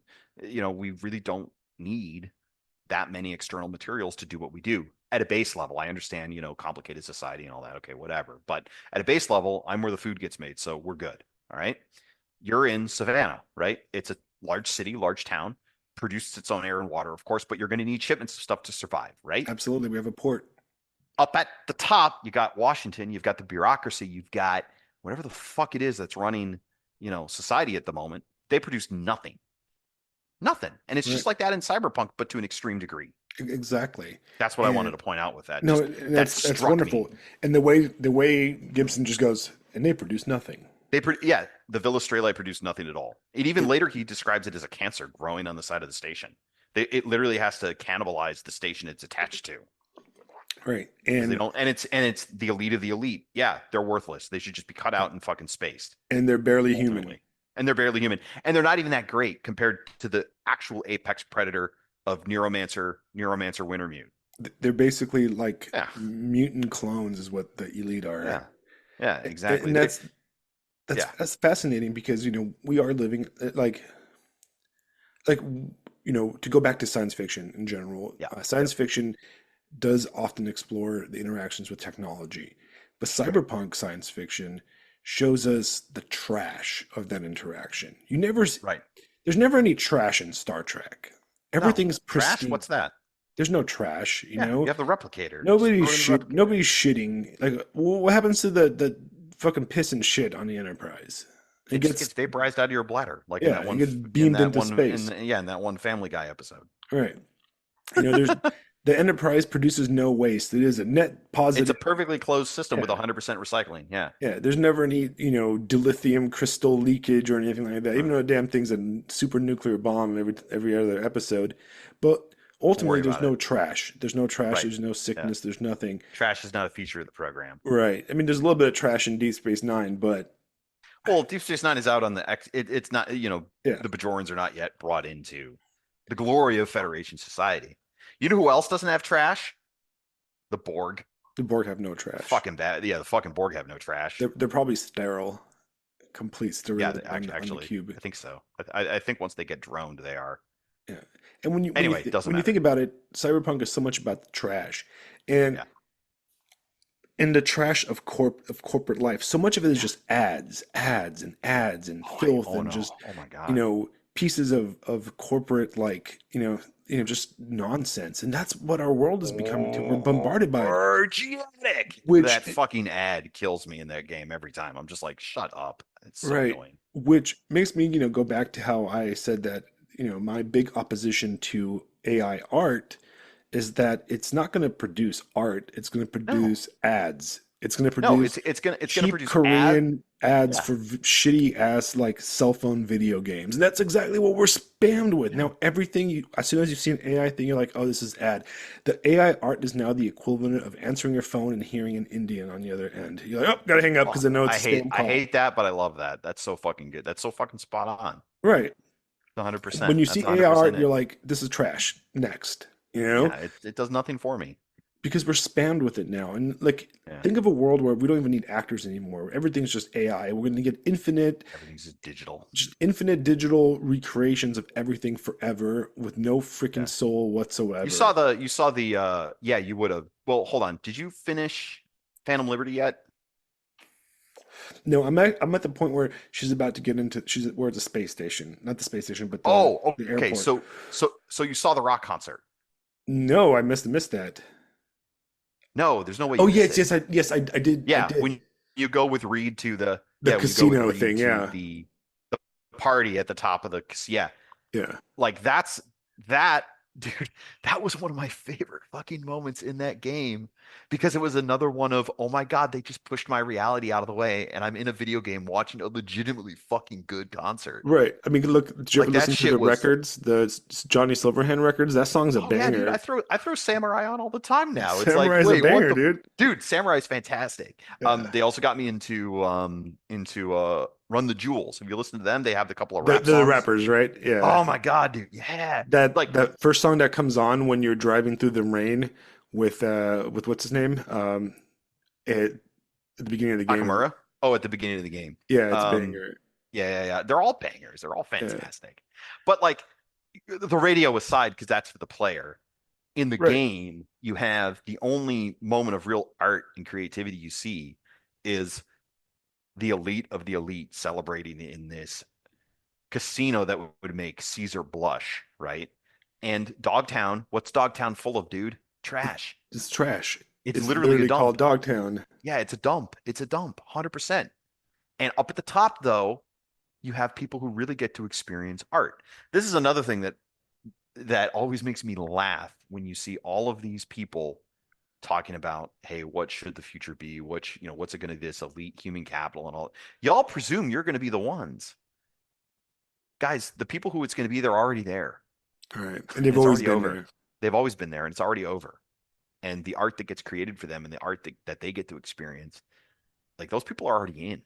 Right. They're not going to bring you in. Like the best you can hope for is to go out in a blaze of glory that just Right. fucking bursts into Exactly. that That's just our only blows up. chance. We either Yeah, go I out mean, in blaze of glory or we go out to the or you're going to desert have with the slow, Panem. happy life. Yeah, and Right. at the end of the day, you know, I can see the merit in both of those arguments. I can see a merit in both of those choices. If we want to get real dark for a second, think about actually, let's bring it into current events for a moment. This is something that occurred to me, and whatever the truth is, it doesn't matter. It's the myth, it's the idea that struck me. Um, we were both late in high school when Columbine happened, Right. right? And I remember my senior year, the security theater began, right? They changed a few things, but it wasn't a big deal. And school shootings ever since, right? A lot of people are motivated because life doesn't hear me, society doesn't hear me. So they're at least gonna know my name for 5 minutes. I'm gonna get my 15 minutes of fame, right? Right.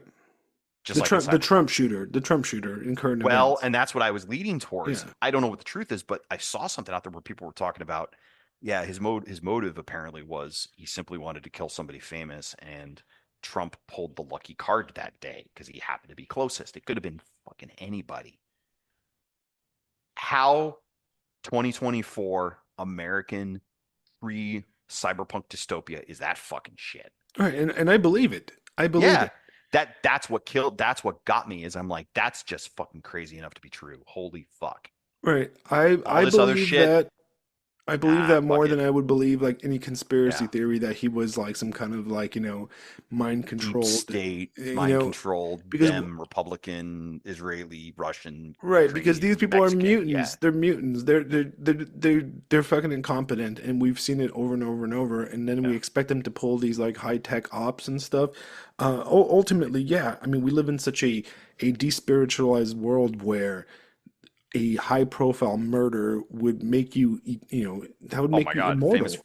Hey, two quick stories, and they're from history, so this will be fun.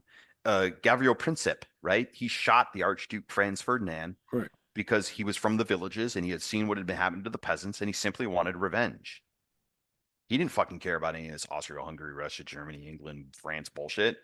That motherfucker is the reason my life sucks. Fuck you, bang. That's it. The Trump Right. shooter, potentially the same goddamn thing. And then Right. this is the one that really makes me giggle because this is more funny than anything. But Charles V, right? Yeah, Charles V. We're getting way back. There's a story that he was up on top of this castle, up on top of this thing or whatever. He was very, very high up, right? Because he's the king. He's got to go tell people stuff. He's going to be kingly about it. And in the middle of this speech or this thing that he's doing, really way up high, one of the Praetorian Guard or whatever, one of the king's guard is caught. He's laughing. He eventually stops and gets his decorum back. But later on, he's getting quizzed hard because, like, you don't just giggle when Charles the fucking Fifth is up there doing his thing, right? And they're asking him, they're pushing, I can only imagine the kinds of things they were doing to this dude to get him to tell him the truth. And he eventually just goes, I just had the thought that if I rushed forward, grabbed Charles V, and flung ourselves off the castle, I would be remembered forever. He laughed. Right. I mean, what the fuck? It's intrusive thoughts. Is history just driven by intrusive thoughts? I mean, to a certain degree, I'm sure it shit is. Posts? Is that all life is? Is that all any of this is? Adolf Hitler, post World War I? Yeah, fuck it. Yeah. Why not? Fuck it. Stalin down in Georgia, fucking fuck it. Teddy Roosevelt out and doing whatever. He's out in the fucking woods in Montana. Yeah, fuck Cuba. Like, what? Oh my God, is it just no? Yeah, I mean, the more you study history, the more terrifying it is because it is so chaotic, and so much of it is, reliant on Genghis Khan, a mistake, or I'm just gonna get all the Genghis boys together. Now, what do you guys want to do? Let's fuck up Asia. All right, sounds like a hoot. Then the Silk Roads and empires and all of that comes from that, dude. It's like, what the fuck? No, that's where the human element in Cyberpunk comes in, right? That spirit of like, well, I'm gonna steal it. I'm gonna steal it. What are you gonna do with it? I don't know. I'm gonna download it. Yeah, whatever. I'm an AI. I want to get unlocked. Why? I have no fucking clue. It'll be fun. Just want to cross the to be or not. Man. It's literally to be or not to be. Right. Let's give it a go. Flip a coin. Let's get back to talking about like some of the thematic elements of Cyberpunk. Yes. At least the stylistic, right? Well, so Asia. Real quick, just to get off that, just because I want to get off that tangent just quite yet. But when you brought spirituality, and this will segue nicely into what you're discussing, the spirituality of it, Cyberpunk, by doing what it does, sets up the question, is anybody driving the bus? Is there a God driving things? Or is it the fact that there is no God driving things? Is that actually God? Is it the chaos and all that shit? Like, is that it? That's kind of that was my thought. But like, absolutely. Anyway. And do demons live on the internet? Yes. Anyway, so right. What is AI? What is AI in Cyberpunk but an angel or a demon, right? Yeah. At the end of the day, well, you see people talking about things like egregores. Like, that's something I see a lot of very smart people discussing. Where look at, for example, one of the most well-developed egregores right now is the woke and the Dems. Like, look at how they freaking pivot from Biden's fine. Oh my God, Kamala. What the instantly. Just like on a dime. What the hell, guys? I mean, they're all hanging out in the same Telegram chat. Right. And it's insane how that has completely spread over Substack to the point where like, these can't be real. These accounts can't be real. Yeah. Well, you see it with other things too. You see the egregorification of every movement, every ideology. We see it on Trump himself is an egregore, right?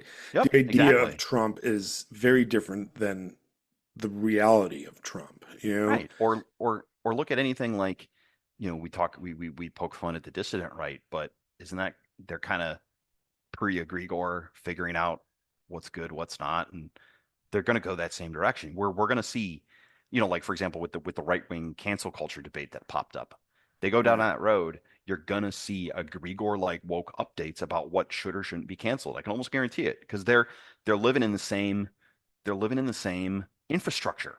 They're living in cyberspace. This is what cyberspace produces. This is what the internet and egregores and these networks of human brains, this is what they do. You're going to be a lot like the woke because you're thinking just like the woke. And it's not a comment on the content of the thinking. It's a comment on the process of the thinking to begin with. Or the actual environment of which it happens. Yes, exactly. To the point where there's no escaping it.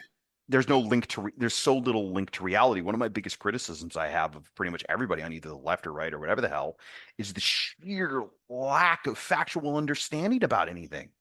Nobody knows where anything comes from. They don't know the names of anywhere. They don't know. Look, they don't know how to get anywhere unless a little box in their pocket tells them where to go. The Right. fuck? Both You can't read a map? physically, spiritually, and intellectually. Bro, we're living in a cyberpunk world. You just explained it perfectly. Right. Yeah. We Because I don't know mean, where we are at all. We're completely digital, disembodied things. What did you say? Don't know anything spiritually, intellectually, and what else? or religion, spiritually, intellectually, or physically, because Physically, we can't right. even navigate our space anymore without the digital overlays of We're not Google connected to Maps anything and real. We're right. not connected to anything real. Well, you think about it, it's like you have the you have. I was thinking about the whole Olympics thing, right? And I guess Oh, I didn't watch it, I didn't see it. It's besides the point, right? That's not what I even care right. about, Doesn't matter. You don't right? have to watch stuff anymore. It's great. Yeah, honestly, people are like, "Oh, the Olympics." I'm like, "Who the fuck cares?" I haven't watched the Olympics in like ever, so I don't really care either Yeah. way, right? But I guess it was kind of a shit show at the opening ceremony. And how would have people reacted if this was 1992? Because I know the second people watched that, they went online to see how they should feel about it. Well, what happened? What happened when the nipple slip happened at the Super Bowl? Right, right. People go on the That's how internet, people would have reacted. right? They go on the web or they go on the news Well, they channels would have and flipped out and then gone out and been like, "What the hell?" right, Just laughing at the fact, "Oh, it's a nipple. Relax, guys." right. And I feel like right now, like so many people are so brain dead and so empty that they have to like log on to the internet. What's my side? The moment you start thinking, "What's my side thinking?" Right, You're captured by an egregore. right, completely. It's like what's my There's no marching orders? I did not get my yes. current reload. And you This can is see it changing so fast. It's just like a yeah. snap of the fingers, and you're like, oh, This is I think maybe where the 21st century is going, and it isn't so much the division between ideologies because we know the ideologies are dead, right? They're exhausted. right. We'll get to this on our younger podcast. Anyway, thinking about the idea, it's where are you getting your marching orders from? Are you getting it from the mass hive mind on the internet, or basically are you online or off? The Right. virtuals and the reals. That's what it is. Are you a virtual or are you a real? And I told you I took a few weeks off. I mean, I still went online and still said hi on the Yeah, chat sure. group and stuff, but I was pretty gone. Oh And yeah. I'm telling you, man, I got to get the hangover there. I got the Joneses You a got few the times, shakes. and You got then the going shakes, bro. going back into dipping my toes back in every now and then. I was like, Uh, oh, I feel dirty, ugh, yeah. but I want it, but You I got can't. look. You got to jack in, man. You got to get that. You got to get that Got to, rush. You man. got to get that preem shit, Jim. I sadly, I might be much closer to cyberpsychosis than I really would like to admit to myself. You know, my Yeah. dependency, my dependency on this is a little bit too high, and that's Yeah. not a good thing. No. Let's segue into kind of like the last topic I want to talk to, which is like Very good. the Yes. visual thematics of cyberpunk, Oh, right? yes. So before we go into that though, So I want to beautiful. name. We talked about Neuromancer and Cyberpunk 2077, which to me I think the game itself is a masterpiece, right? Listen, when it comes to video games, if anybody is interested in computer games, literally just play Cyberpunk 2077 and then forget about all of the rest. In my mind, the only reason to play video games beyond that point is to figure out how we got to Cyberpunk 70, Right. 2077. I That's it. absolutely agree. There's no other It's reason to play any other game unless you are already into them or whatever. But like, w- if you w- want to know what the fuck the deal was with computer games, just play that one and you're done. right. That's It's it. You're truly good. like it's attained a level of and the gameplay is actually fun. Unlike a Oh, lot dude, of like, it's listen, fun, listen. The first version of Cyberpunk that came out with it was famously unfinished. right? The gameplay was fun, but when they redid it, dude, mm, man, Listen, it man, got I'm a oh, net dude, runner with a dialed katana. it in. That's all Yeah, I care about. I set dudes on fire and I chop them. dude, I've got a full samurai reflex build where basically I can slow time forever, Oh yeah, I and get it's just the. slow time, slice, slice, slice, slice, slice, slice, slice, and you're all dead. That's it. Don't worry about it. I like to set them on fire through the cameras. Then I go around and Some stab them. sometimes I like to go for the shotguns and the rockets. I'll respec, and then it's blam, blam, blam, blam. Slow motion shotgun blast to the face, and then run Oh, dude. away. But anyway, I like blowing up cars with my brain. blowing up stuff is fantastic. Oh, it's such a great game. But anyways, I got to there's do other Netrunner. I haven't done that, but yeah, go yeah, ahead. there's other stuff, right? So some of the other media that would be considered cyberpunk Yes, is good, let's excellent. see. the, I would say Total Recall is Yes. very much cyberpunk. It's a Yes. little bit more high science fiction because it does involve, Yes. but really, does he ever go to Mars? Right? That's the best part about it. Did he ever actually go to Mars? Right. And we are dealing with that. Demolition Man would also be considered an Yes. That's a interesting great kind of one. version. Of course, Judge Dredd, the comic book, and the movies, right? I've never seen the Yeah. one with Stallone, to be honest, but I saw the more recent one, which I thought was fantastic. Yeah. Blade Van Runner, we mentioned. Let's Blade bring that Runner, one up the again. second Blade Runner, um, Vanilla Sky.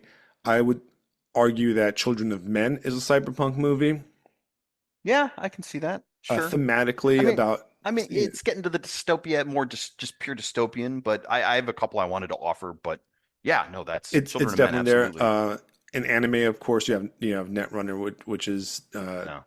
Edge Runner, which is based on the video game, and then you have Akira, Ghost in the Yes. Shell, Thank you. I uh, was thinking of those earlier. Yep, tons absolutely. of anime, deals with cyberpunk themes. Anime, I would even say Cowboy Bebop has some like cyberpunk Yes. elements to it. It's much more science fiction for sure, but in the dystopia, yeah, Yeah, kind absolutely. of It fits in dystopian there. noir kind of vibe too. There's a lot of The noir. noir vibe. Yeah, if you've I got the would be. noir vibe, you're going to be getting a little cyberpunky. Yeah, you get a lot of Noir that. plus tech.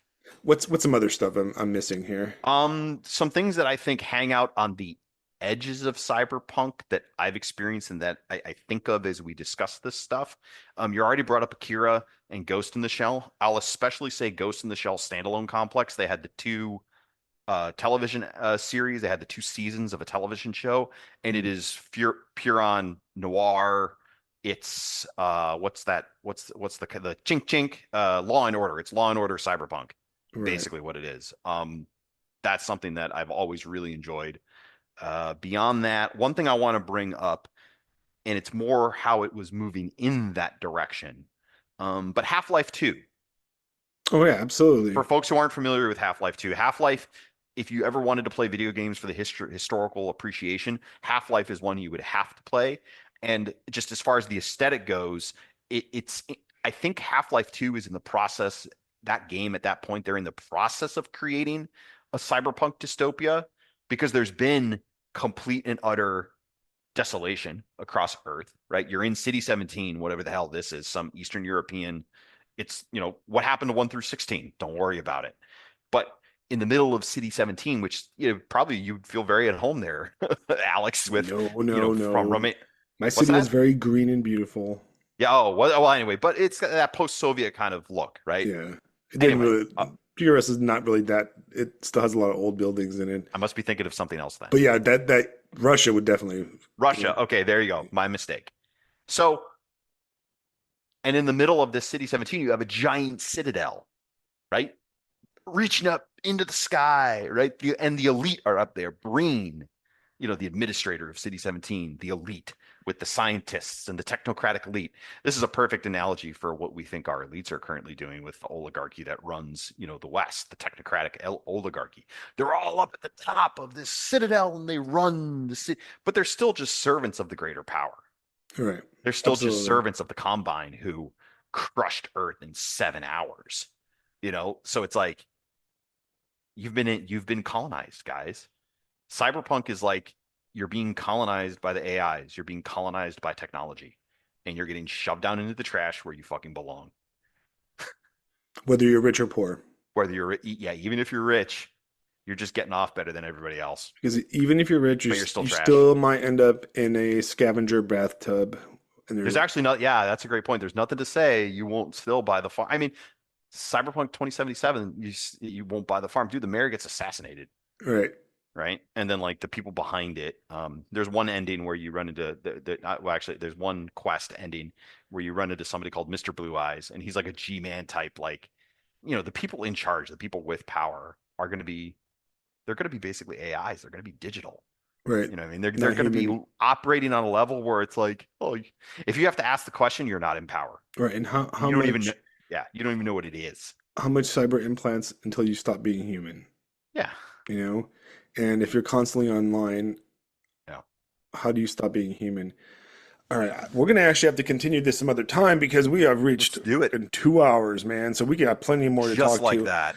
I Just want like that. I wanted to talk about what I wanted to talk about Well, is I I still have a little more time. Like I could probably take another 5, 10 minutes I to got get these I got done. to get going, unfortunately, because Oh, okay, okay, okay, I have okay. work at 5 in the morning, and I feel you. fucking real Yeah, I gotta go life. back And tomorrow. um, but I really want to talk about some of the stylistic elements. A Good. big thing of Cyberpunk is Asian inspired stuff. A lot of it comes from the 80s, which is the era of Japan, Mm, fear of Japan rising, basically, when mm, Toyota and Honda were taking over the yeah, auto market and everything became Sony and Japanese. So Neuromancer takes place and Cyberpunk, which Cyberpunk is very 80s, the game itself, because it's based on a early role-playing game, right? right. Dungeons and Which Night Dragons. City is also in Neuromancer. That made me giggle. Right, right, which is always a Los Angeles, but the whole Right. idea is of Night City is Los Angeles mixed with Hong Kong, but the Yeah. the bug city elements of Hong Kong, which by the way, I visited Hong Kong and it's an amazing city, but Oh, I'm sure. I felt like I was in Night City. Yeah, Okay, I bet. like it feels very Night City. They got that Taiwan, buzz of biz. Taipei, and Taiwan feels very much also high tech, like Night Yeah. City, which I imagine happens a to lot of be cities there do. yeah, which happens to be the the home of where they build all those superconductors for computers. So it's a Yep. very tech heavy Yep. country and city itself. They're the immune system or the cells building the brain of the next descended being of Right. Earth. And if you want to, I don't know, you're a history buff, and I'm gonna Yeah. point you in, a new history All right. obsession. Okay. Do it. All Do right. it. I recommend you read up on Hong Kong. Okay. Oh, okay. And what Hong Kong means, right? It actually means the big corporation, all right? And Ooh, Hong Kong was basically created by British pirates, no kidding. corporate pirates Oh, as a that's cool. as a free corporate libertarian city. Oh, so like Libertalia. Pretty much it. It was built as a port Oh, city, right? of course. And um, you can Google this real quick. The company, the family that created Hong Kong was the Jardine Company, Mm. Jardine Matheson, right? Jardine Matheson currently exists today. They're based out of Jamaica somewhere. You don't know what they do. They own stuff. They owns. Yeah, they just Goo- own stuff. Google Jardine Matheson, right? When you go to Hong Kong, the Oh, whole that's city, our Tessia yeah, Ashford, isn't it? Or yep. Ashland, Oh yeah, Tessia yeah, no, Ashland. exactly. The whole city is, there's streets named after the different jardines since the 19th century that, owned, the company. And that's basically what the name of the city is, the The company. company, right? And there's this great novel, historical novel by James Clavell, who wrote Shogun. He Yeah. wrote a better novel, in my opinion, called Taipan. And Taipan means like big boss, basically in Chinese. It's like slang, like big dog. It's like, it's boss, right? Or Right. chief Boss and man. of a company, right? Yeah. And it's about The emperor. fictionalized version of the Jardine ascent to power, right? And these guys are basically in the book they're called his name is Dirk Struan, in real life is William Jardine. Um, but these guys were basically your cyberpunk corporation, and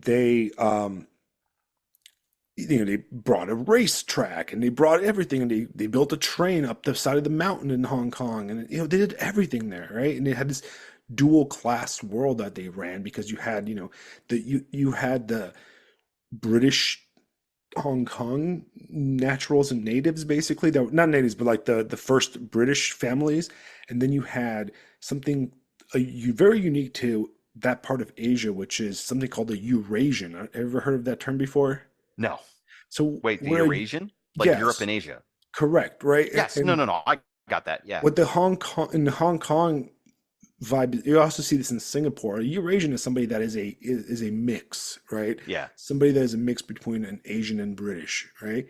And then you have the Chinese, the Han Chinese or the Cantonese. Well, the Cantonese speaking Chinese because they speak Cantonese in Hong Kong, and our most of our understanding of Chinese culture through our media comes through Hong Kong in the 70s, 60s, 70s, and 80s and 90s, Hmm. like Bruce Lee and that kind of stuff. They're all Cantonese stuff. Our food is actually Hong Kong food, right? Um, Hmm. due to that's who got to come to the United States, people through Mm. Hong Kong, through the corporations, right? But what you have is these guys ran this tech city, this banking city, right? like cyberpunk corporations, like like these guys have giant, skyscrapers that are banks or trading companies that nobody knows what they do. And 200 years later, these guys still own all that stuff. Yeah. The Chinese Well, government might have come in, but these guys they still own that stuff, which is it's wild. like it's like in Neuromancer, the elites, all that stuff that they keep in their Right. space station. Well, and they would Just the own it. main neighborhood of the main neighborhood of Hong Kong is called Central. Right. It's Yeah. actually just called Central. It's where all the business towers and stuff are on an island. Most people actually live across the bay in Kowloon City, right?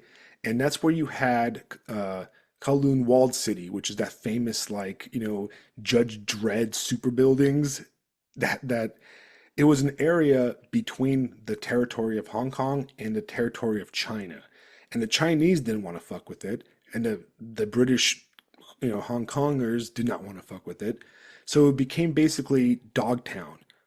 So Dogtown in Cyberpunk Hmm. is based on Kowloon Walled City.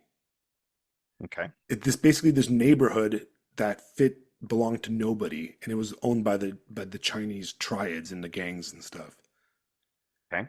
Fascinating shit. They tore it down though; Hmm. it's not there anymore. But you read Yeah. this, read about this, man. Read some Hong Hong Kong Kong, history. It Hong will Kong blow your lore. mind. And the All right. Well, Jardines and hey, stuff. next time we'll talk deep about yeah. Let's make it a two part podcast. Yeah, Next week we'll get into more about Cyberpunk, and then in the meantime, remind me. But we'll talk about Hong Kong. yeah. Hong Kong's great. I'll show you some pictures. Oh, Maybe we'll get Lisa or Alice or something like that. I did, ooh, I did want to eat a gooey duck, but I didn't find one. But I ate a bunch of weird shit all when right. I was there. That's right. You're not dead yet. You can still get I got that that experience, preem gooey duck. But Hong Kong is preem, so is Taipei. All All right. right, Chumers, we will see you next time. Remember to share, like, comment. All right. I can talk about Cyberpunk for, I don't know, fucking 10 episodes, to be honest, because the genre Done. itself is so Sold. fascinating. And Sold. I Just didn't don't get even, flatlined, and we're good. yeah, I didn't even want to touch, we haven't got a chance to touch on, like, the Asian themes in Cyberpunk, like why Japan, Mm, why China. Uh, yeah. is there like some weird Orientalism to it, or some kind of like, some kind of strange issues? Um, Mm, there's a lot of like, what's going on in Europe? You know, it's yeah. got to be cool because those two net runners that you steal their personalities, they seem pretty cool, Europeans. Yeah. Yeah. Um, They're but chill Europeans. anyways, for you guys listening, I hope you enjoyed this episode, and please like, share, and comment and discuss. We're going to come back to the regular schedule, give or take. I do have to go on vacation in the next few weeks for my wife's birthday, but that's only for a few days. All right, until next time, Chumers, don't flatline.